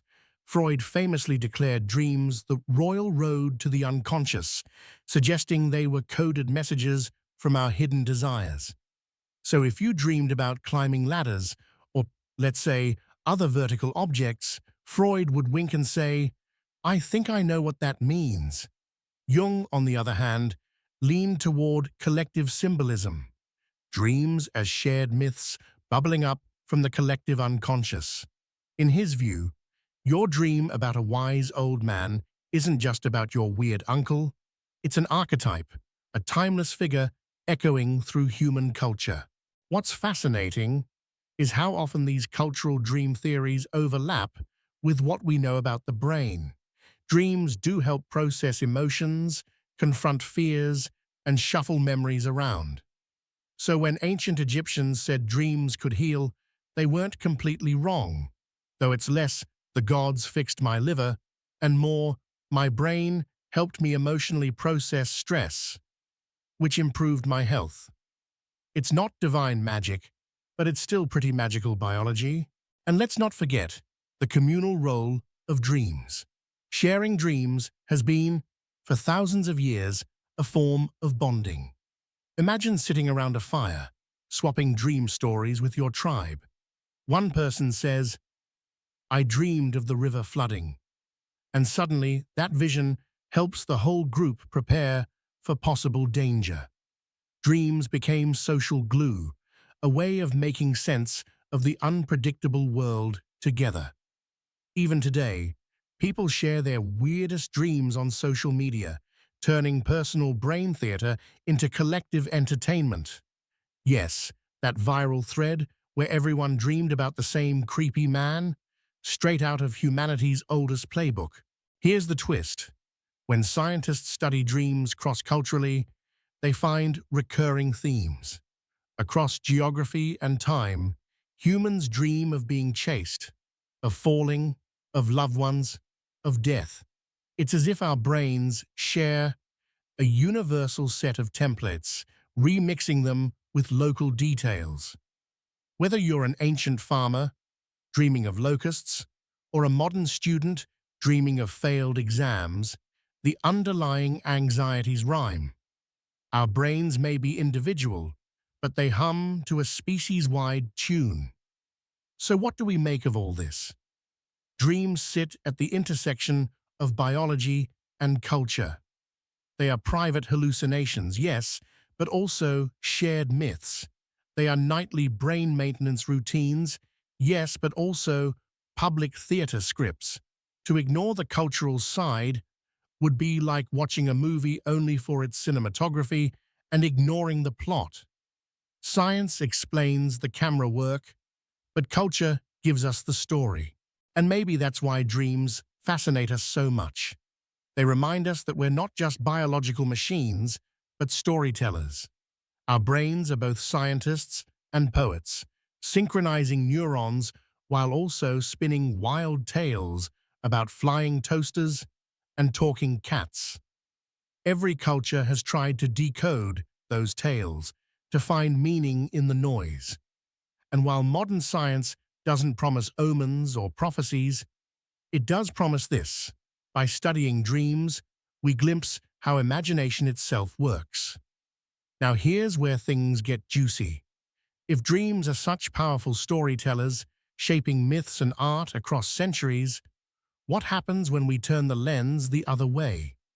Instead of dreams shaping culture, can culture shape dreams? Can movies, memes, and media sneak into our nighttime narratives? Spoiler, oh yes they can. And that's where we're headed next. Picture this. Your dog is sprawled on the rug, paws twitching, tail flicking, letting out tiny yips. You think, ah, cute, he's dreaming he's chasing squirrels. But hold up, what if he's not chasing squirrels at all? What if in his dream he's the squirrel?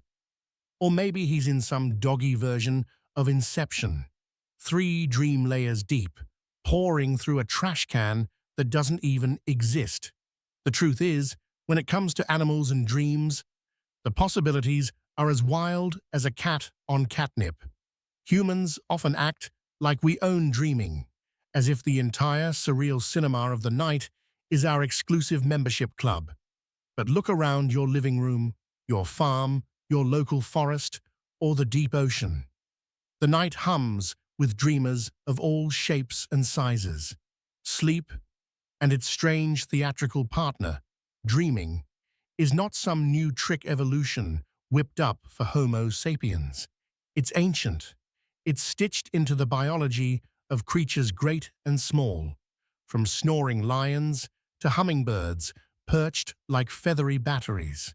So let's take a safari through the dream world of animals, where science meets imagination and where every twitching whisker hints at a private midnight adventure. First stop, mammals. Dogs and cats are the rock stars of animal dream research because, well, they're right there on our couches, providing front-row seats.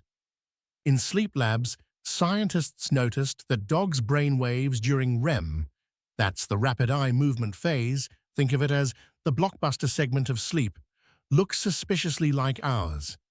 In fact, Boston Terriers, Golden Retrievers, and mutts alike replay daily experiences in their dreams.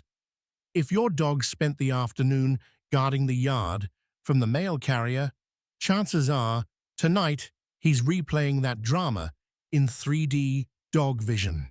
Cats, though, are the true pioneers of animal dream science. Back in the 1950s, researchers discovered that if you disable part of a cat's brain that normally paralyzes muscles during REM, cats don't just twitch.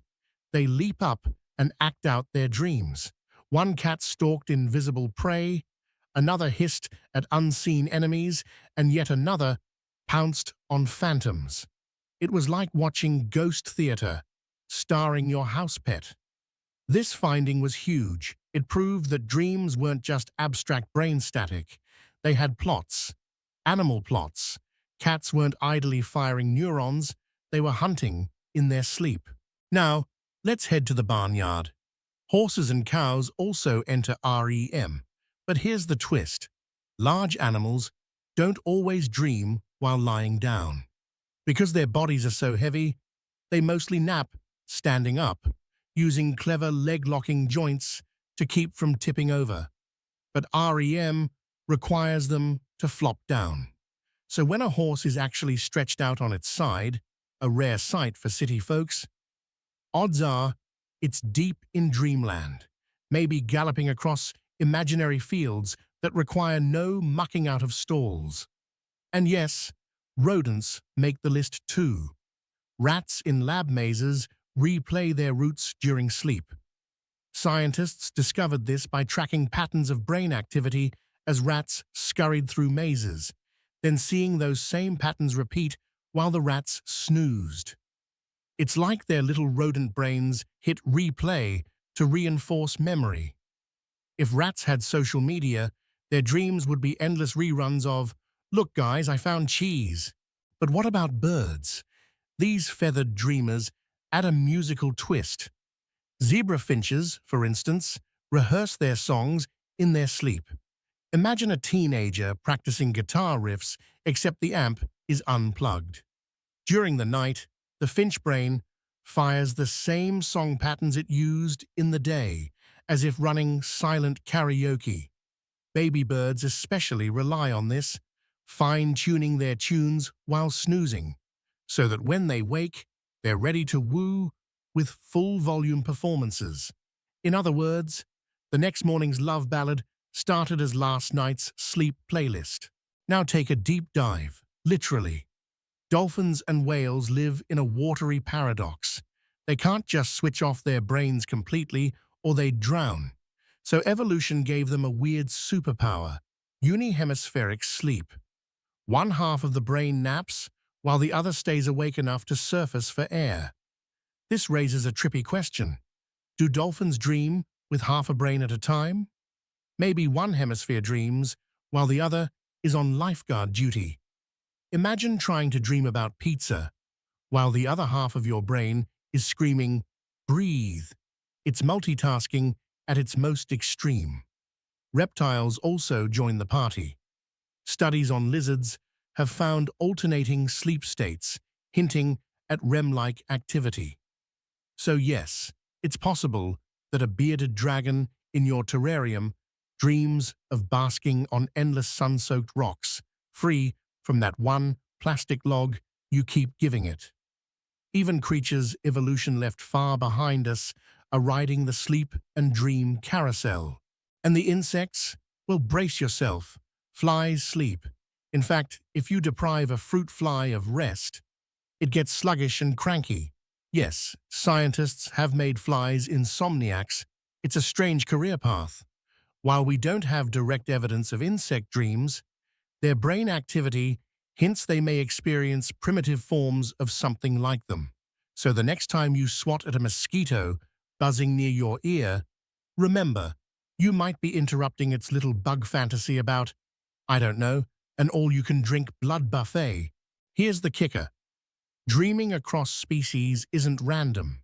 It tells us something profound about the brain itself. If dogs, cats, birds, and even lizards show REM-like activity that suggests dreaming is ancient. It probably evolved hundreds of millions of years ago, not as cosmic entertainment, but as a biological tool. Dreams might help with memory, with practicing survival skills, or simply with keeping the brain flexible and creative. In short, Dreaming isn't a luxury add-on. It's a core feature of life with a nervous system. And don't think it's just about survival drills. Some scientists argue that dreams, human or animal, are like the brain's version of play.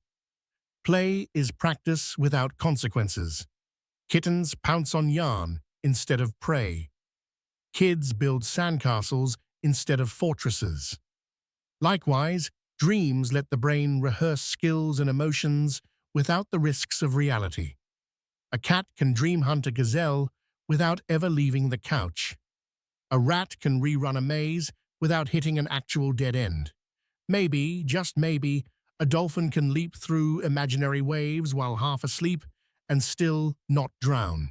It's tempting to imagine an entire parallel world where all species dream together, a hidden nighttime planet layered atop our own. Picture it. Forests filled with snoozing deer, rehearsing escape routes, oceans echoing with whale song fragments, city apartments buzzing not just with human dreams, but with the sleep songs of parakeets and the phantom chasing of tabby cats. The night, far from silent, is alive with invisible theatre. And this brings us to the big philosophical question. If so many animals dream, are they conscious in ways we don't fully grasp? When your dog whimpers in his sleep, is he feeling fear or just echoing neural static? When a zebra finch practices its song at night, is it aware of dreaming? We may never know for sure, but one thing is certain. Dreaming is not just a human quirk. It's a shared biological inheritance, linking us to creatures across land, air, and sea. So tonight, when you drift into your own bizarre dream sequence, remember, you're not alone. Somewhere out there, a cat is chasing phantom prey, a rat is solving imaginary mazes, and a dolphin is half dreaming beneath the waves. The world dreams together. The night is a global sleepover, and we're all invited. Which leads us to a curious twist for the next chapter. If animals rehearse survival and humans rehearse culture, what about the future? Can dreams evolve further, shaped by technology, science, or even our attempts to hack them? The next stage of this adventure takes us not into the past or the animal kingdom, but into the future of dreaming itself. Have you ever bolted awake at 3 a.m., heart hammering, shirt damp, convinced that something, some shadow, some monster, some ex from high school was lurking in your room? For a few long seconds, the nightmare feels real. You're halfway to Googling how to fight a ghost with a slipper before your brain clears and sighs, "Oh, just a dream." Just a dream, huh? Try telling that to your thundering pulse. Nightmares aren't just dreams with bad lighting. They're primal, turbocharged alarm drills staged inside your skull. So let's dive into the science of why your brain sometimes transforms the theater of dreams into a horror movie marathon. Popcorn not included. First, the basics. Nightmares usually bloom in REM sleep, the same phase where most vivid dreaming happens. You remember REM, right? That stage where your brain is buzzing with activity, your eyes dart under your lids like they're watching a tennis match, and your muscles are immobilized so you don't karate chop your sleeping partner. Well, in this buzzing brain state, emotions crank up. The amygdala, your brain's fear processing hub, is basically on a caffeine bender. Combine that with memories, stress, and imagination, and suddenly you're being chased through a collapsing shopping mall by an army of clowns. But here's the twist. Nightmares aren't glitches. They have roots deep in evolution. Imagine your ancient ancestor snoozing in a cave. A nightmare about a saber-toothed cat lurking outside might have jolted them awake just in time to hear real paw steps. Nightmares could have served as built-in survival rehearsals, practice runs for danger. Think of them as the world's first fire drills, except the fire is usually a bear, or your boss, or your subconscious guilt about not answering emails. Modern science backs this up. Studies show nightmares often revolve around threats, being chased, falling, losing control, being trapped.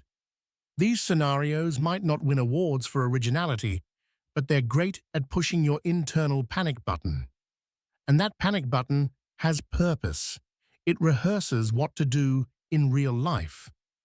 When you dream of running from a pursuer, your brain may actually be fine-tuning escape responses.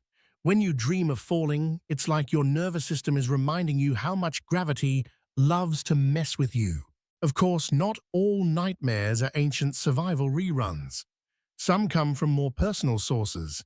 Stress cranks up nightmare frequency. Big exam tomorrow? Expect your dream self to show up unprepared, naked, and holding a rubber chicken. Trauma also leaves fingerprints in nightmares.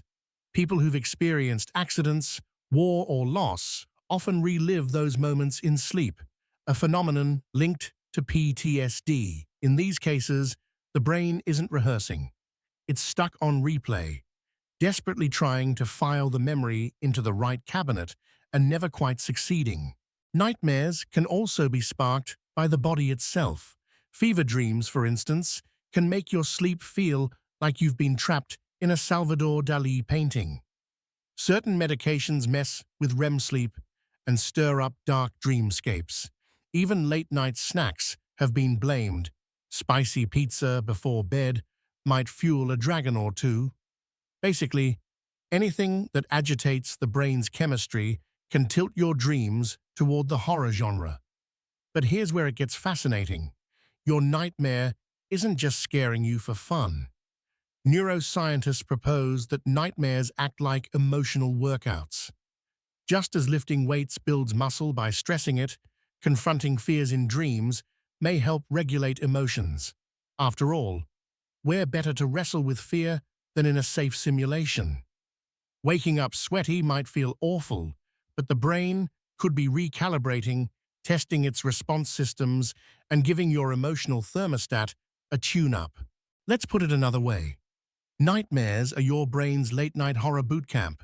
They shove you into terrifying scenarios, let you flail around, and then, poof, you wake up safe.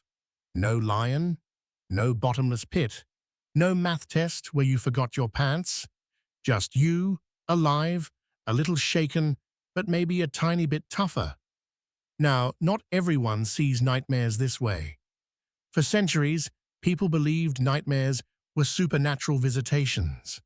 The word itself comes from night plus mare, an Old English term for a malicious spirit that sat on your chest while you slept. Creepy, right? Across cultures, nightmares were blamed on witches, demons, restless ancestors, or that one ghost who didn't get invited to your birthday party. Science, of course, stepped in later and said, nope, it's your brain on stress. Still, the folklore lingers, and honestly, it makes for great horror movie material.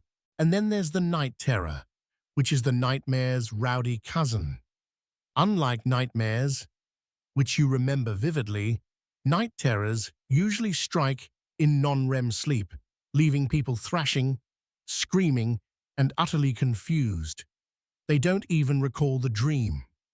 Imagine waking up mid-battle without any idea who the enemy was. Night terrors mostly affect kids, though adults can get them too. Think of them as a sleep system misfire, like your brain's alarm clock going off at 2 a.m. for no reason. But what about recurring nightmares? The ones that show up like a bad sequel franchise. Oh no, it's Chased by Zombies 6, The Return of the Mole scene. Repetition means your brain has unfinished business.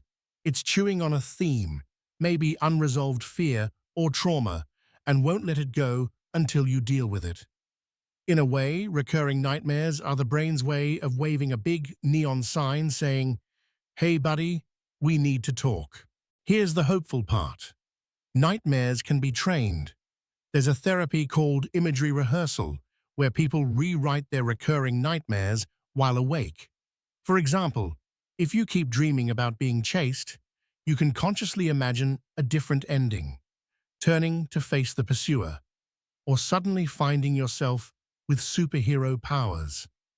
Over time, this mental rehearsal can reshape the dream. Basically, it's like hacking your nightmare script and demanding a plot twist. So, should you fear nightmares? Not really. They're unpleasant, sure, but they're also deeply human. They tie us back to our ancestors, they reveal our stress and struggles, and they give scientists a window into the brain's emotional factory.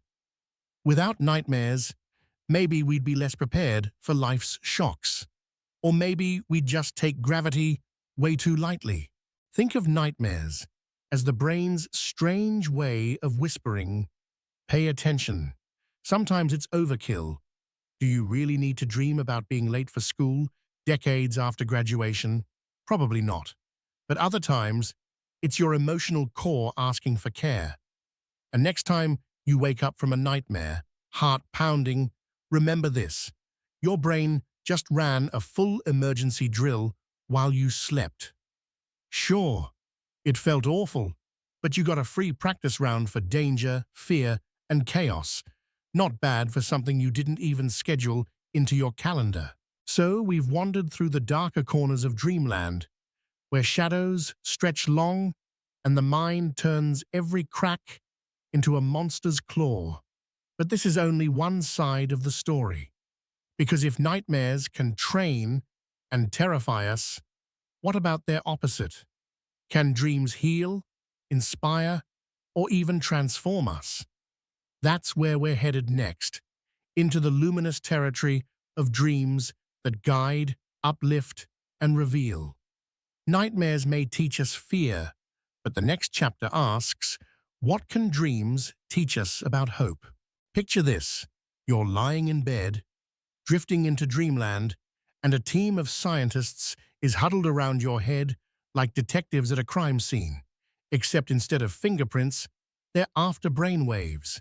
They've stuck electrodes to your scalp, strapped belts around your chest, maybe slipped a tiny clip onto your finger, and now they're watching screens light up every time your neurons fire.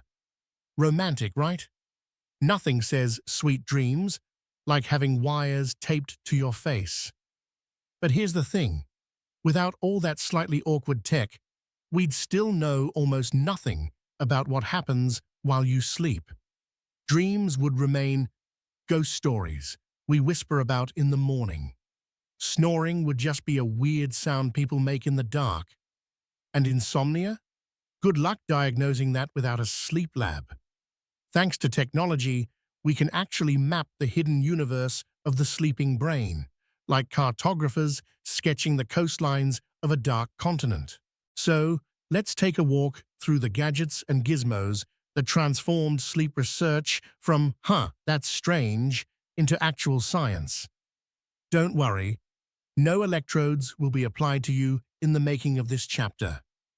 The star of the show is something called the EEG, electroencephalogram, if you want to sound impressive at parties.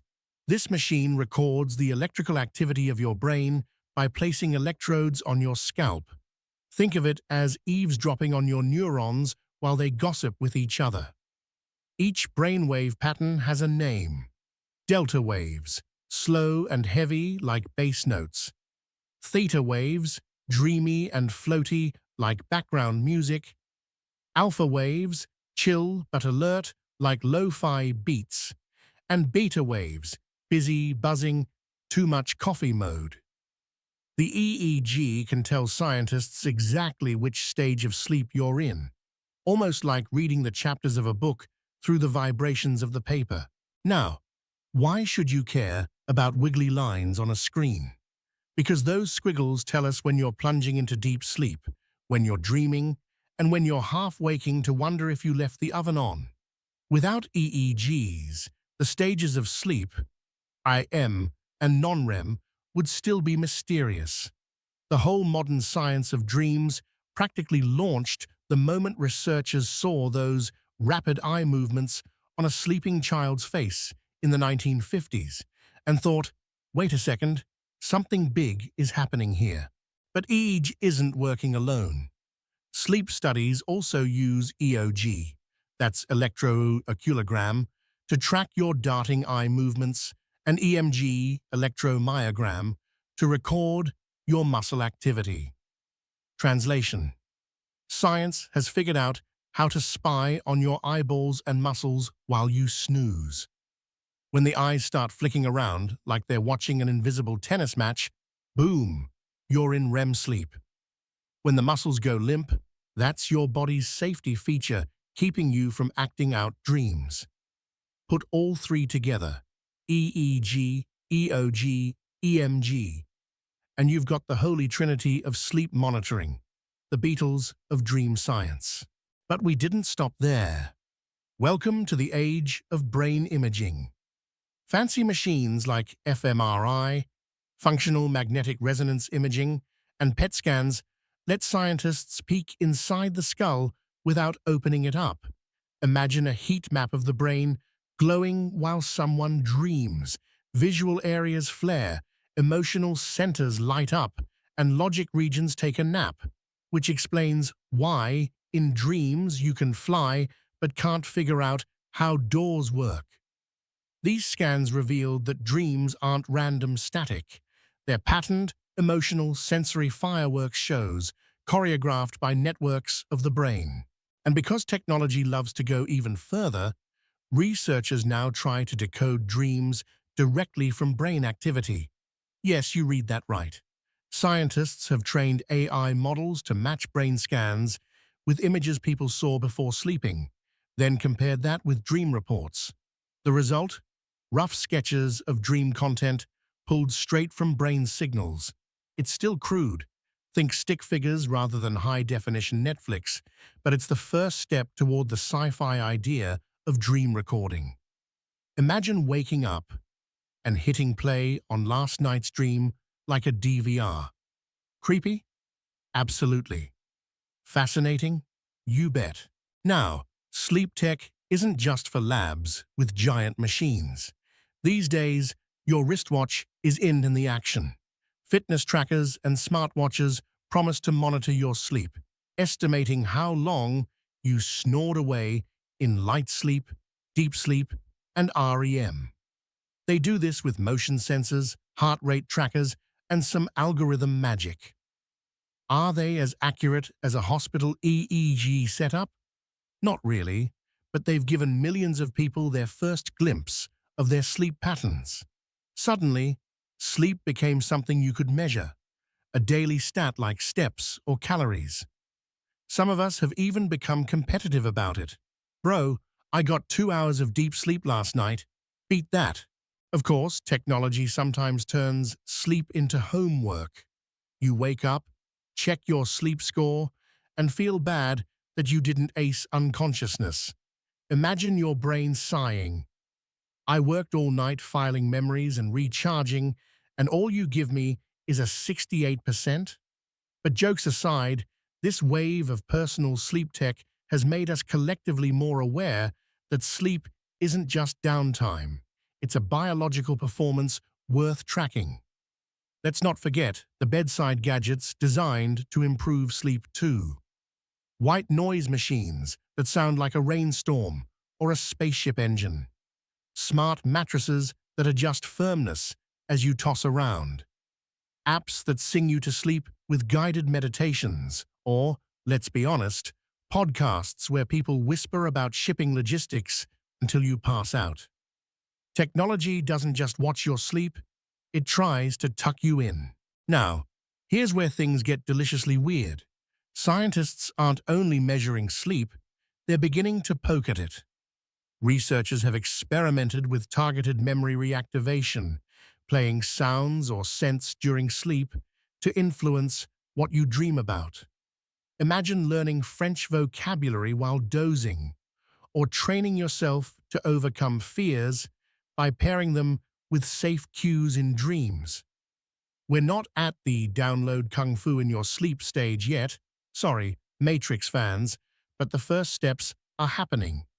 Another frontier? Lucid dreaming tech. Devices claim to help you realize you're dreaming by delivering subtle signals, flashes of light, gentle vibrations, sounds that sneak into your dream and clue you in. In theory, that means you could take control of your dream, flying, shape-shifting, or finally winning that argument you lost 3 years ago. While results are mixed, the very fact that we're trying shows how far technology has come in meddling with the mind's nighttime adventures. But amidst all these gadgets and glowing brain scans, there's a deeper wonder. No matter how many electrodes we attach, sleep remains partly mysterious. We can chart brain waves, watch neurons sparkle, and even predict the outlines of a dream. But we can't fully explain why sleep restores us, or why dreams sometimes stitch our thoughts into wild stories. The machines give us glimpses, but the spell of sleep, the way it folds us into darkness and re-emerges us whole, remains intact. Technology hasn't broken the magic. It's just given us better binoculars to peer through. And maybe that's the balance we need. Because let's be honest, do you really want every dream catalogued, decoded, and uploaded? Part of the charm of dreaming is waking up with a story that's half vanished, like smoke. If we had perfect dream recording, maybe we'd lose that shimmering mystery. Still, it's comforting and a little thrilling to know that while you're sleeping tonight, science could, in theory, follow along, tracing your brain's secret dance without ever waking you. So, next time you strap on your smartwatch or see a hospital drama with someone covered in electrodes, remember, these aren't just wires and screens. They're the tools that pulled back the curtain on one of life's most universal mysteries. Without them, dreams would still belong to folklore. With them, they've become a scientific frontier. And speaking of frontiers, our journey isn't over. We've looked at what happens when machines eavesdrop on sleep. But what about when culture, myth, and meaning join the party? If science maps the how of sleep, the next chapter asks, what do dreams mean to us? Across time, across civilizations, across human imagination. Buckle up, because the next stop is not the lab. It's the world of dream interpretation. Why do we spend a third of our lives unconscious? Seriously, if evolution is all about survival of the fittest, how did lying still with your eyes closed while predators lurk make the cut? Imagine explaining to a caveman, okay, here's the plan. For 8 hours, you'll be basically useless. If a bear shows up, well, good luck. It doesn't sound like the smartest strategy, and yet every creature from mice to whales to humans has some form of sleep baked into its biology. Which means one thing. Sleep must be doing something so important that it's worth the nightly risk of becoming snack food. The truth is, we still don't have the full answer. But science has started putting together puzzle pieces, and the picture forming is fascinating. Sleep isn't just downtime. It's an active, behind-the-scenes shift change where your body and brain roll up their sleeves and get to work. Think of it like closing the restaurant at night. The waiters leave, but then the janitors sweep, the chefs prep for tomorrow, and the manager counts the cash. By morning, the place is spotless and ready for customers again. Let's start with the body. During sleep, cells repair themselves, muscles rebuild, and your immune system tunes up like a pit crew fixing a race car between laps. Growth hormone, yes, the same stuff athletes sometimes get in trouble for injecting, peaks at night, helping tissue recover and grow. This is why kids basically grow in their sleep, and why, after a marathon, your body demands a nap, like it's union mandated. Without sleep, your body starts cutting corners on repairs, and suddenly you're a rickety machine running on duct tape. Now shift the spotlight to the brain. One of sleep's most glamorous jobs is cleaning. Picture billions of neurons gossiping all day, passing notes, sending emails, clogging up the system with brain junk. At night, the brain's sanitation department, the glymphatic system, turns on, flushing away waste products.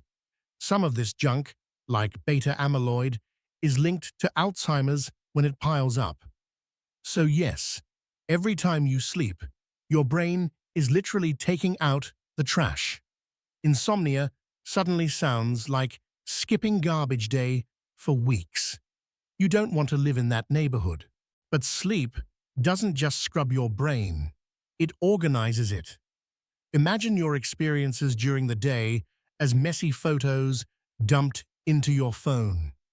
While you snooze, the brain sorts them.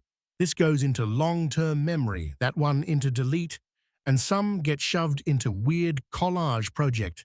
Hello, dreams. It's why you suddenly solve a problem in the morning or remember a fact you couldn't recall the night before. Sleep is your brain's filing clerk, librarian, and backup system rolled into one. And then there's the wildest job, dreaming. If sleep is housekeeping, dreaming is theater. The brain builds strange little movies from your fears, desires, and random memory fragments. Why? One theory says dreams are rehearsal. Your brain sets up simulations of danger, being chased, falling, fighting monsters, so that in real life, you're quicker to respond. It's like mental fire drills. Another theory? Dreams are emotional therapy. Your brain replays painful moments in a safe environment, sanding down their sharp edges so you can wake up less raw. Freud, of course, thought dreams were windows to hidden desires, but modern science leans more toward emotional processing and memory rehearsal. In short, your dreams are your brain's late-night editing suite, cutting and remixing footage for tomorrow's performance. Now here ye's a curveball. We don't dream just for survival or therapy.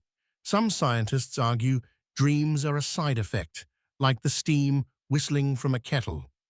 Brain activity has to surge during memory processing, and dreams are the byproduct, a sort of mental screensaver. Maybe we assign meaning because humans are story-loving creatures, desperate to interpret the flickering images. It could be both. Dreams might be random sparks and valuable rehearsals. Either way, your nightly adventures are doing more than entertaining you. So if sleep repairs the body, cleans the brain, files the memories, and puts on an emotional Broadway show, why do so many of us treat it like optional bonus content? In our productivity-obsessed world, sleep is often sacrificed, like it's some lazy indulgence. But here's the kicker. Lack of sleep wrecks everything. Cognitive skills? Down. Mood? Grumpy. Immune defenses? Compromised. Creativity? Forget it. Pulling an all-nighter is basically handing your brain a fog machine and saying, good luck operating heavy machinery. Evolution didn't keep sleep around for millions of years because it was fun. It's non-negotiable survival tech. And the mystery part? Even with all we know, science can't fully answer why. Why 8 hours? Why cycles of REM and non-REM? Why do some animals nap in 20-minute bursts while others snooze for half a day? Why do we dream in narrative form instead of just rerunning our memories like home videos? The theories are strong, but the ultimate why remains elusive. It's as if sleep is guarding its final secret, whispering, "You can measure me, but you'll never completely pin me down." Here's another twist. Sleep might not be just for the individual. Some researchers suggest it plays a role in evolution at the group level. For example, early humans may have slept in staggered shifts, with some dreaming while others kept watch. Sleep, then, isn't just personal. It's woven into our survival as communities. Even dreaming could have been a social glue, stories shared around the fire that bonded tribes. Imagine waking up and saying, I dreamed of a lion by the river, and the tribe deciding, better avoid that spot. Dreams as proto-news networks? Possible. And while sleep is ancient, our relationship with it keeps evolving. Artificial light stretched our nights, caffeine hacked our fatigue, and modern culture turned insomnia into a badge of honor. I only need 4 hours. Spoiler, you don't. Yet despite every trick we try, the biology hasn't budged. Your brain and body still insist sleep is non-negotiable. You can ignore it for a while, but eventually it will demand its debt with interest. So why do we sleep? Because without it, we break. Why do we dream? Because without stories, our minds starve. Sleep is the great paradox, utterly ordinary, yet endlessly mysterious. Every night we surrender control, not out of weakness, but because our survival depends on it. And every dream reminds us that even in the dark, the brain keeps creating, rehearsing, repairing, storytelling. Which brings us to the cliffhanger. If sleep is essential, and dreams are this dazzling inner cinema, what happens when the balance is disturbed? What if we can't sleep, or our dreams turn against us?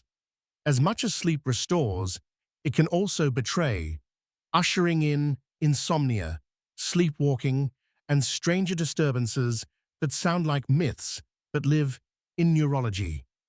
That's where we're heading next, into the bizarre, unsettling, and sometimes hilarious world of sleep disorders. Fasten your seatbelt, or rather, your sleep mask. Things are about to get strange.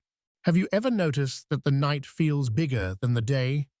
The day has borders. Work, traffic, routines, alarm clocks nagging you like a persistent app notification. But night is a wide open horizon, stretching out like an ocean that doesn't end. The moment you close your eyes, you launch into it. No ticket, no passport, no boarding gate, just darkness, then drift. And that, my friend, is where our story has been pointing all along. Sleep is not a break in living. It's another kind of living.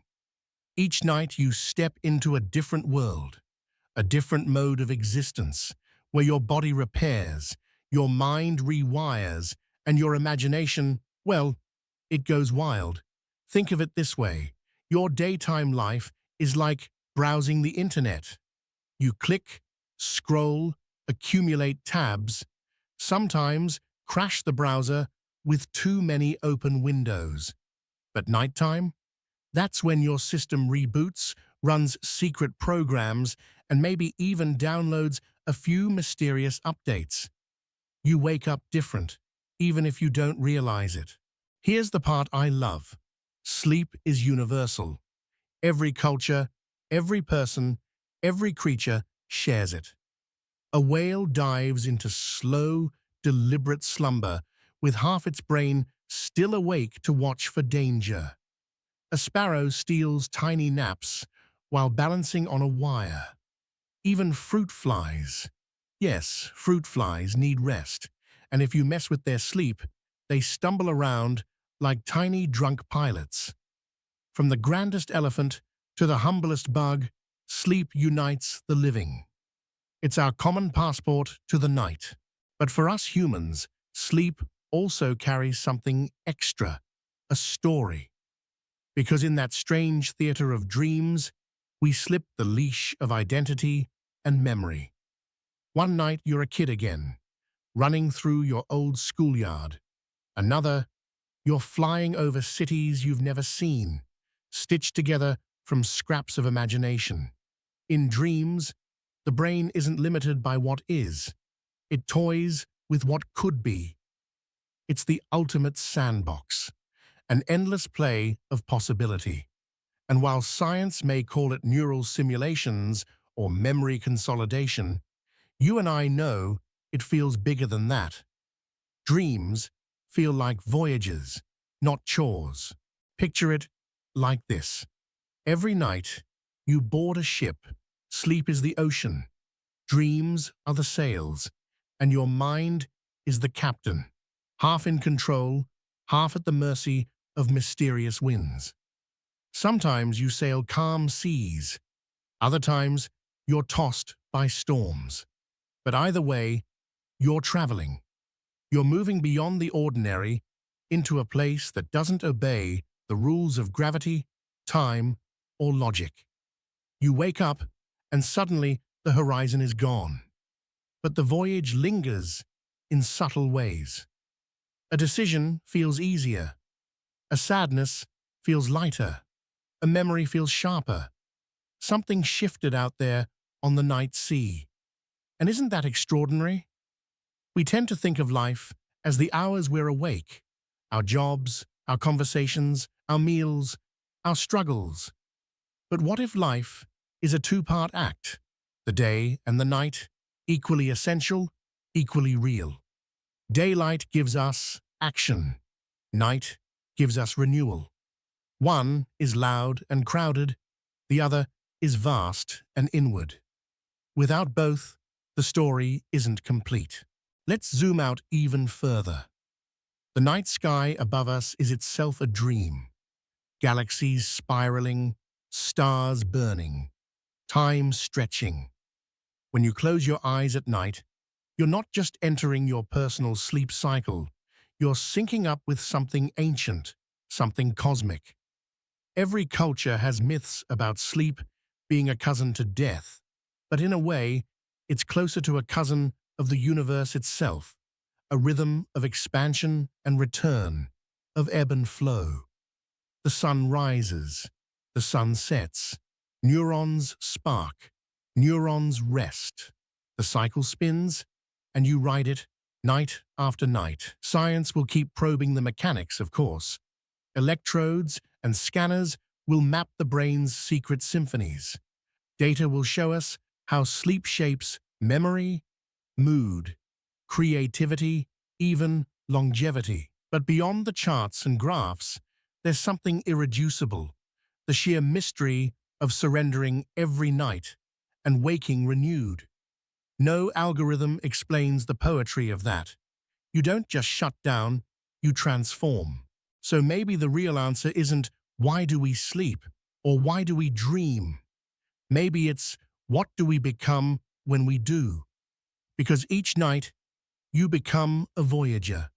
You become a traveler through memory, through possibility, through hidden seas of self.